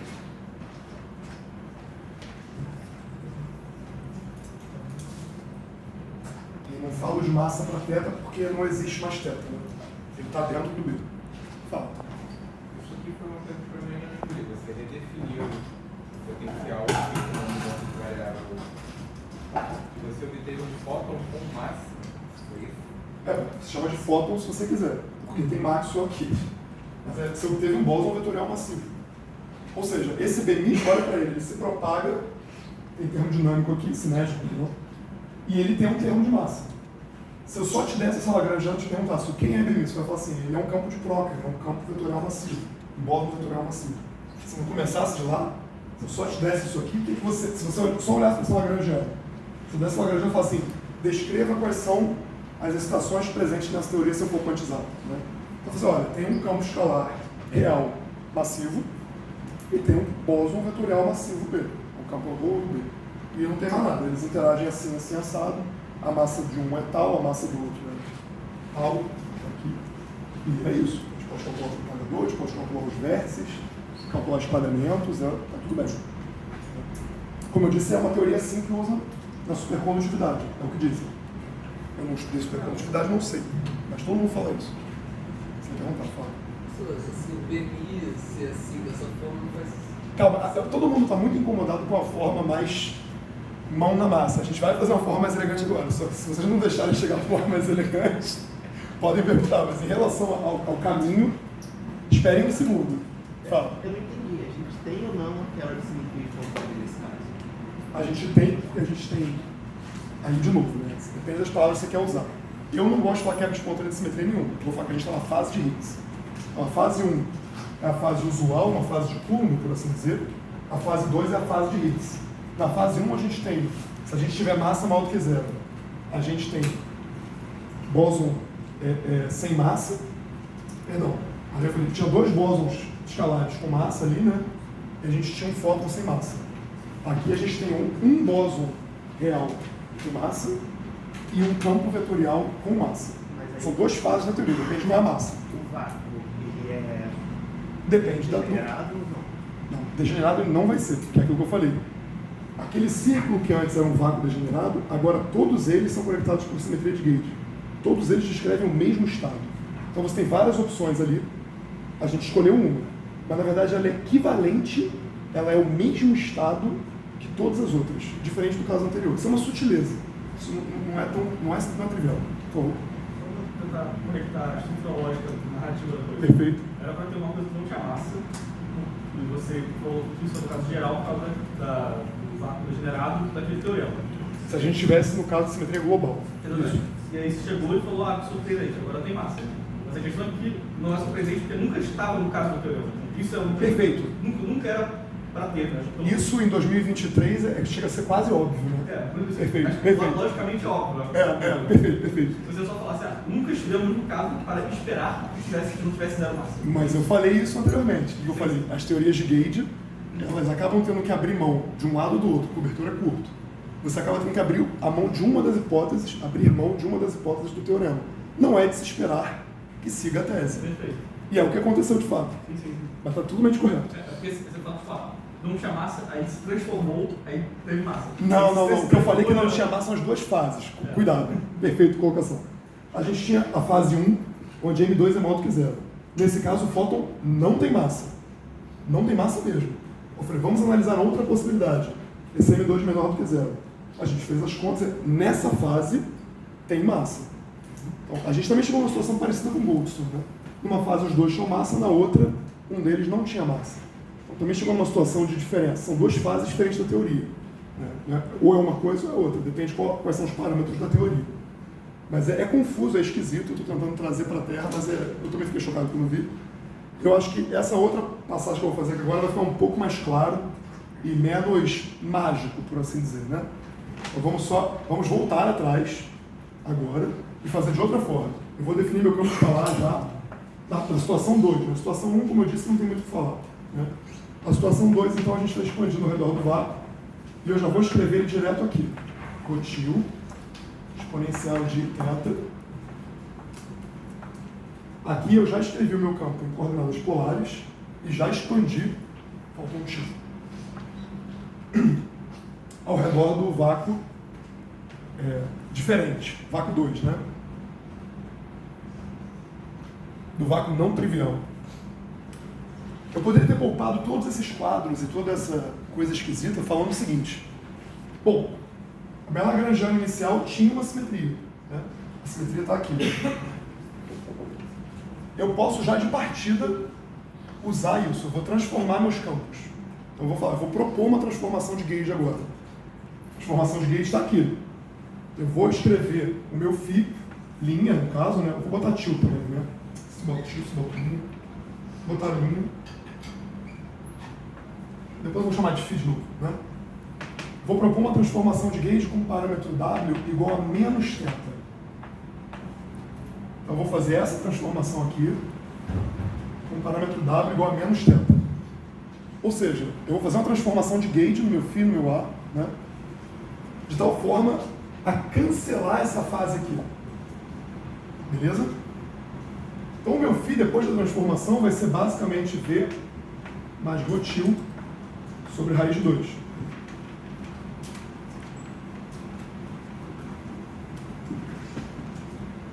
Se eu fizer isso, o meu A' agora vai ser A. Aí seria aqui menos 1 sobre E de mi ômega, né? Só que eu estou tomando ômega igual a menos θ.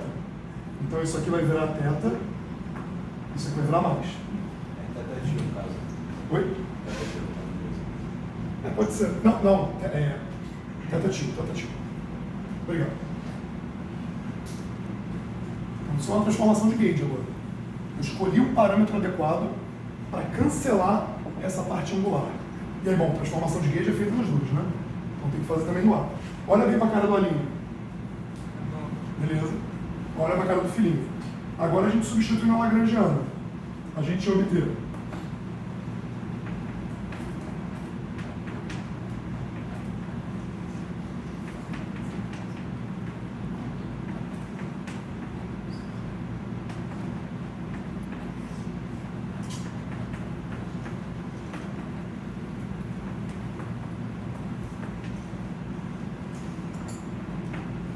eu já tirei o tio de todo mundo, tá? Só pra... Podem botar tio. Tirei tio, tirei linha, tirei tudo, tá? Só reescreveu. Forma do tio, todo mundo.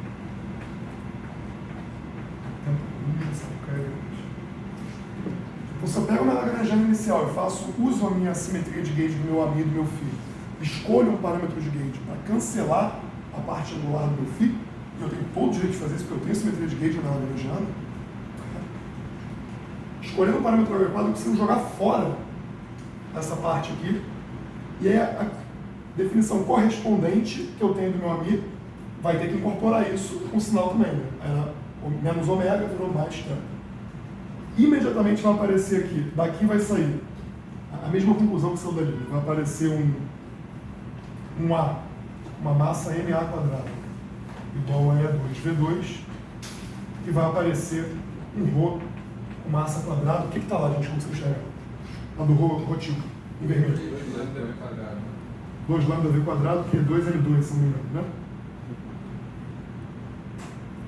Eu poderia dispensar toda essa contarada e numa porrada só fazer uma transformação de gauge para compensar isso. O que isso diz para a gente? E vem a parte da interpretação.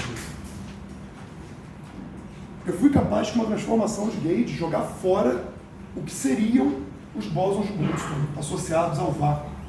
O que eu estou dizendo? Esses bósons de Goldstone, que seriam would-be Goldstone bosons, estariam associados a caminhar nesse vácuo, por assim dizer, eles na verdade são meras redundâncias e eu posso simplesmente gauge away, jogar eles fora para uma transformação de gauge. Eles não têm existência física, eles são só redundâncias. Eu eliminei essa redundância quando eu escolhi ômega igual a menos θ. E é isso. Na verdade, na fase de Higgs, portanto, a gente tem um campo escalar massivo e um campo vetorial massivo. E ponto final. Essa conta foi só uma conta para vocês verem que a coisa aparece sem ter que tirar o... Né? Ai, caraca, de sacada aqui. Só o rapaz perguntar aqui primeiro. Só no ômega, como tu definiu, não era para ser menos θ ou sem menos θ tio, perdão. Fui botando tio, fiquei sem tio. Peço desculpas por isso. Θ tio, perfeito. Eu já expandi ao redor do zero, né? Como o θ é igual a θ tio, mas é bom falar essas coisas para... Então, essa é a conclusão, né? Como o colega falou, não tinha por que esperar o bóson de Goldstone, de fato, não estava nas hipóteses do teorema. E como eu fiquei insistindo, são redundâncias, como eu disse, aqueles vácuos todos que pareciam degenerados são um vácuo só. E aquilo ali era um grau de liberdade fantasma, de gauge. Não existe, não tem existência física. Né? Por favor, fala. Flutuação no estado de vácuo Isso. é partícula. Isso. E a gente viu uma flutuação no estado de vácuo, que a gente falou, então é a bóson de Goldstone. Isso. No caso, não era um grau de liberdade do Higgs, o Higgs já estava ali e a gente só estava olhando... Está falando do caso anterior? Isso, quando a gente fez a flutuação, encontrou a bóson de Goldstone. Onde tinha o bóson de Goldstone, era um global. Era outra lagrangiana. Não tinha um local, não tinha fóton. É outra teoria. Foda, né? E você pode obter aquela teoria dessa? Pode. Bota E igual a zero. O fóton desacopla e você volta para um global. Volta a aparecer o bóson de Goldstone. Eu não queria dizer, mas é como se o bóson vetorial massivo cagasse o Goldstone de volta. É isso, parece que então eu estou olhando só para uma direção e aí eu só consigo ver Goldstone onde já é Higgs. Não, aqui, de novo, com calma. O caso 1 era o caso C2, o caso 2 era o caso que tinha um global. Isso é uma teoria. O 1 local é outra teoria. Outra teoria. Então, naquela teoria existiam bósons de Goldstone. Nessa teoria não existem bósons de Goldstone. Nunca existiram, como o colega falou. Eu só estava induzindo vocês a pensar que teria. Não tem. Quando você tem uma lagrangiana invariante por um local, não existem bósons de Goldstone. Porque as hipóteses do teorema não são satisfeitas. Oi? Ele comeu, cuidado, é o would-be Goldstone boson, que seria o boson de Goldstone. Por isso que eu falei, não é o boson, é o que seria o boson de Goldstone. Cuidado. Aqui não existem bosons de Goldstone, é o que seria o boson de Goldstone. Mas não tem um teorema sobre isso? Aí, novamente, simetrias globais. Aqui não é uma simetria global. Essa é a sutileza. Foi isso que deu o prêmio Nobel do Higgs. A gente não está falando de uma coisa simples. Hoje parece simples, né? Mas naquela época foi, assim, fantástico. O cara, numa porrada, só resolveu 2 problemas gigantes. Enfim. Foi uma abordagem dialética. Você falou que teria para depois... Exatamente. É porque eu falei o que toda a comunidade pensava até então. Se tinha no caso global, a gente esperava que tivesse um local e você pasmo fora. Por isso o WTF. Assim, cadê o Goldstone? Né? Não tem. O que seria o bóson de Goldstone? E se eu falei que era o bóson de Goldstone, eu peço, cadê o Goldstone? Cadê o Goldstone? Era mais retórica, tá, gente? Não era Goldstone, não. Né? O que seria o bóson de Goldstone? Foi para dentro foto, botou para dentro. Sem maldade.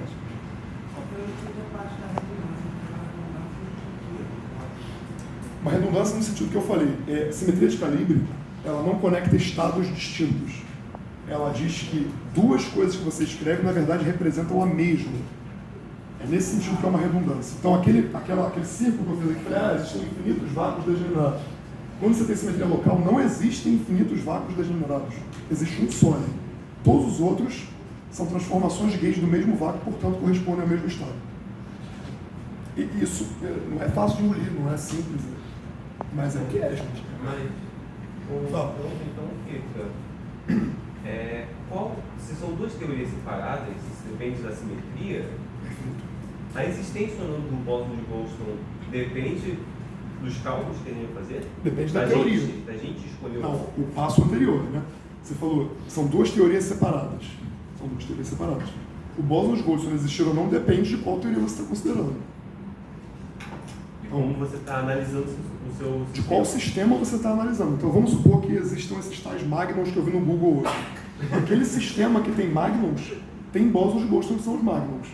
Agora você fala assim, mas o W+, o W- e o zero são bósons. Não são bósons de gauge massivos. Que tem na parte longitudinal deles o que seriam os bósons de Goldstone.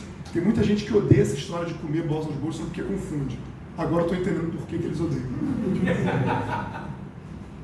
Eu achei tão fofinho quando eu vi, eu falei, caraca, ela comeu, pô. Pelo visto não é didático, eu vou anotar isso para a próxima vez, fala. Um método em relação ao que é que meio que a forma que você escolhe suas variáveis torna mais claro ou menos claro os termos de massa da sua teoria. Só que tipo, os termos de massa são os mesmos. Isso. Você só troca a sua variável, aí vai gerar os termos de massa de maneira mais clara. São uma consequência da sua escolha de teoria, da sua escolha de... Você quer descrever um sistema. Você vai criar uma teoria para descrever um sistema. Quem dita qual é a sua teoria não é você. Bom, não era até então. Agora a gente está começando a inventar teoria para, sei lá, um dia a gente descreve uma física. Mas, tipicamente, a gente vê um sistema, eu quero descrever aquilo ali. Que características ele tem? Essa. Vou tentar fazer uma teoria que tenha isso. Se você quer escrever uma teoria que tem um bóson de Goldstone, você tem que usar aquela outra lá, não essa. Ou, se você quer uma teoria que tem um fóton sem massa, você tem que usar a fase 1, não a fase 2. Na fase 1 você tinha um fóton sem massa, ou seja, se o parâmetro de massa fosse maior ou igual a zero, nada disso aqui ia acontecer. Então, aquele desenho que eu fiz, nesse caso, aqui ficaria alguma coisa do tipo, grosso modo, né? Aqui a gente está na fase normal. Fala normal porque tem várias fases possíveis, dependendo de várias outras coisas. Fase de Coulomb, por exemplo, dependendo de como o campo interage. Fase de Landau, que eles chamam, tá? E aqui também na fase de Higgs. Na fase de Higgs, os bósons vetoriais são massivos e não há bósons de Goldstone. Bom, aqui também não vai ter bósons de Goldstone. Frisei uma coisa que não faz. Primeiro, falando já que você tocou nesse assunto, na natureza a gente vai encontrar os dois casos. Por exemplo, no nosso exemplo, no caso 1, a gente vai encontrar aquelas duas escalas. Na natureza, a gente aqui, né? A gente é feito de um mundo que está na fase de Higgs. O W+, o W-, o Z0 são os correspondentes desses B-mis da eletrofraca espontaneamente quebrada. O Higgs é aquele rho lá. De novo, a simetria lá é mais complicada, não é só um, o buraco é mais embaixo. Mas são os análogos, né? O W+, W-, Z0 são os análogos dos B-mis, né? E o Higgs é o análogo do rho. Uma teoria mais complicada. E não tem Goldstone. Bom, de novo, não tem Goldstone no sentido de escalar totalmente sem massa. No PDG não tem. Ninguém achou um escalar totalmente sem massa. E o escalar fundamental, elementar, que a gente conhece, é o Higgs, e ele tem massa, 125 joules. E aí você perguntou, tem algum Goldstone? Bom, os tais dos magnons, mas não são campos elementares, são excitações coletivas, provavelmente. Saiu de cabeça, então é. E aqui, por que você fixou um gauge e aqui parece que você só roubou? Parece que eu só roubei. No fundo, a escolha... Ali você fez uma escolha, tudo bem. Isso, aqui eu usei a simetria de gauge. Ali eu usei... Aqui, repara que o A' Mi aqui, no fim do dia, é o BMI, né? Eu redefini... Aqui eu estou falando explicitamente o que eu fiz. Ali eu fui só no tato, né? Se você não soubesse o que eu posso fazer, você encontra, dá para eu reescrever assim. Aquilo ali foi um caminho na cozinha. Aqui eu já estou te dando o menu. Eu falo assim, vai direto ao ponto, faz assim. Na vida real a gente faz assim. No fundo, quando a gente escolheu qual vácuo, todos dão o mesmo vácuo, a gente escolheu um vácuo, expandiu ao redor dele, escreveu, o que a gente fez foi escolher o gauge unitário secretamente. Aqui eu escolhi o gauge unitário avisando, vou escolher o gauge unitário. Eu vou gauge away o que seria o Goldstone. Então aqui foi... Não, ali foi... A gente fez sem dizer que está fazendo. No final do dia é isso. Aqui eu estou falando, estou fazendo um statement. Escolhe uma transformação de gauge assim, assim, assado. Eu quero jogar fora o que seriam os bósons. E aí a gente determinou. Isso aqui que a gente fez foi escolher, de certa forma, o gauge unitário. Por assim dizer. Manda brasa. No modelo padrão assim, você tem o bóson de Higgs, ele é carregado eletricamente ou não? O bóson de Higgs que a gente mede, não. Tá. Ele só tem carga fraca. Ou ele tem? Porque Hipercarga, o H que a gente bota no dubleto, ele não é bem o bóson de Higgs, né? Ele carrega dentro dele o que vai ser o bóson de Higgs depois da quebra. Nesse dubleto, ele tem carga SU2, tem que ter, e também tem hipercarga, acho que igual a menos meio, se não me engano. Para poder que os termos se cancelem, dê as cargas todas que tem que dar. Então, Aí você faz a quebra espontânea e de lá de dentro, né, aquele dubleto teria em princípio 4 graus de liberdade escalar. 3 deles vão engordar o W+, o W- e o Z0. E o quarto vai ficar gordo sozinho. Entendeu? Então dos 4, 3 são comidos, nessa linguagem chula que inventaram e que causa confusão, e um deles sobrevive, massivo. Esse é o bóson de Higgs. Não tem carga. Então não faz sentido colocar, tipo, o eletromagnetismo está na fase cinética com o Higgs. Não tem isso, ele não interage com o Higgs. O eletromagnetismo surge da quebra espontânea. Ele não interage. A gente cozinhou o modelo padrão para ele não interagir com o fóton, porque a gente sabe que ele não é carregado. Você poderia cozinhar o modelo padrão para ele ser carregado facilmente. Só que você iria contra os experimentos, né? Não seria muito... Ia quebrar um, ia quebrar outro. Exatamente. Quando a gente escreve o modelo padrão, né, a gente escreve SU3 de cor, essa aqui, a parte daqui é D, tem um SU2 left e tem um Y de hipercarga. Isso aqui é a parte de eletrofraca. Esse 1 não é eletromagnetismo ainda. A gente faz a quebra espontânea, SU3 é um espectador, vezes 1 eletromagnético. Aqui está o 1. Depois da quebra apareceu o Higgs, a gente escolhe ali dentro do dubleto para ele não ter carga. O modelo padrão foi montado para descrever a natureza. É como se a gente tivesse... Nossa, de primeiros princípios, vou fazer aqui. Caraca, tem muita coisa que a gente descobriu através da teoria. Mas o dubleto de Higgs, etc. Então ele foi colocado já meio que... Não, nunca tinham medido o Higgs, né? Vamos lá. Nunca tinha medido, mas tinha assim, expectativas que ele não teria. A gente tinha muitas expectativas. A gente nunca tinha medido. A gente já tinha expectativa da massa dele, da carga dele, do spin dele. A gente já tinha diversas expectativas. O da massa era a parte mais difícil. Por argumento de unitariedade, já sabiam que tinha um corte. Ele não pode ser maior do que, sei lá, um TeV, vai. Eu não lembro quanto é que era o corte que definiram na época, mas com argumentos de unitariedade da teoria de campo, falam, não pode ser maior do que tanto. Com argumentos de teoria de grupo, tem que ser assim, assim, assado. Com argumentos de anomalia, não, ele tem que satisfazer tais critérios. Então a pessoa foi usando a teoria para poder botar vínculos, né, do que a gente espera. Agora a massa ainda tinha uma certa... por isso foi um pouco difícil achar, mas na época que acharam, eu já sabia que estava naquela faixa ali dos 120, se não tivesse ia ser um choque, né? Eu já sabia o que estava procurando, senão não achava. Tanto que demorou até 2012, né? O paper, vamos lá. Teoria de Young-Mills, 1954. O paper do Higgs, 64.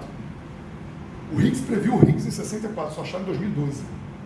Ele levou aí quase 50 anos para ganhar o prêmio Nobel. Olha que sacanagem, né? Paper do Weinberg, 67. A pessoa foi confirmar eletrofraca, sei lá, em 80, não sei. Não, ele ganhou em 79. Ele ganhou em 79 o prêmio Nobel. Foi mais rápido, 10 anos, 12 anos.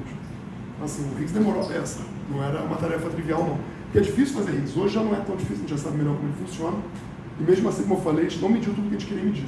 Tem espaço para física no modelo padrão no setor de Higgs. A gente pode achar outro Higgs ainda não foi excluído. Não é que todo mundo acredite que tenha, mas ainda tem espaço para ter um segundo Higgs. Ainda tem espaço, por exemplo, para a supersimetria. Tem espaço para ter Higgs composto. Tem espaço para medir um acoplamento quártico do Higgs dar diferente do que deveria dar e ter que mexer em tudo que eu estou falando aqui. Né? Então, assim, tem espaço para dar muita merda aí. Bom, deu tempo, não vou conseguir falar. A gente está atrasando uma aula, provavelmente a Laika vai morrer. Mas na próxima aula a gente vai falar do caminho através das órbitas, a gente vai falar sobre o primeiro passo para a quantização de uma teoria de gauge, no caso abeliano. E a gente vai fazer uma coisa que vocês não venham com pedras nas mãos.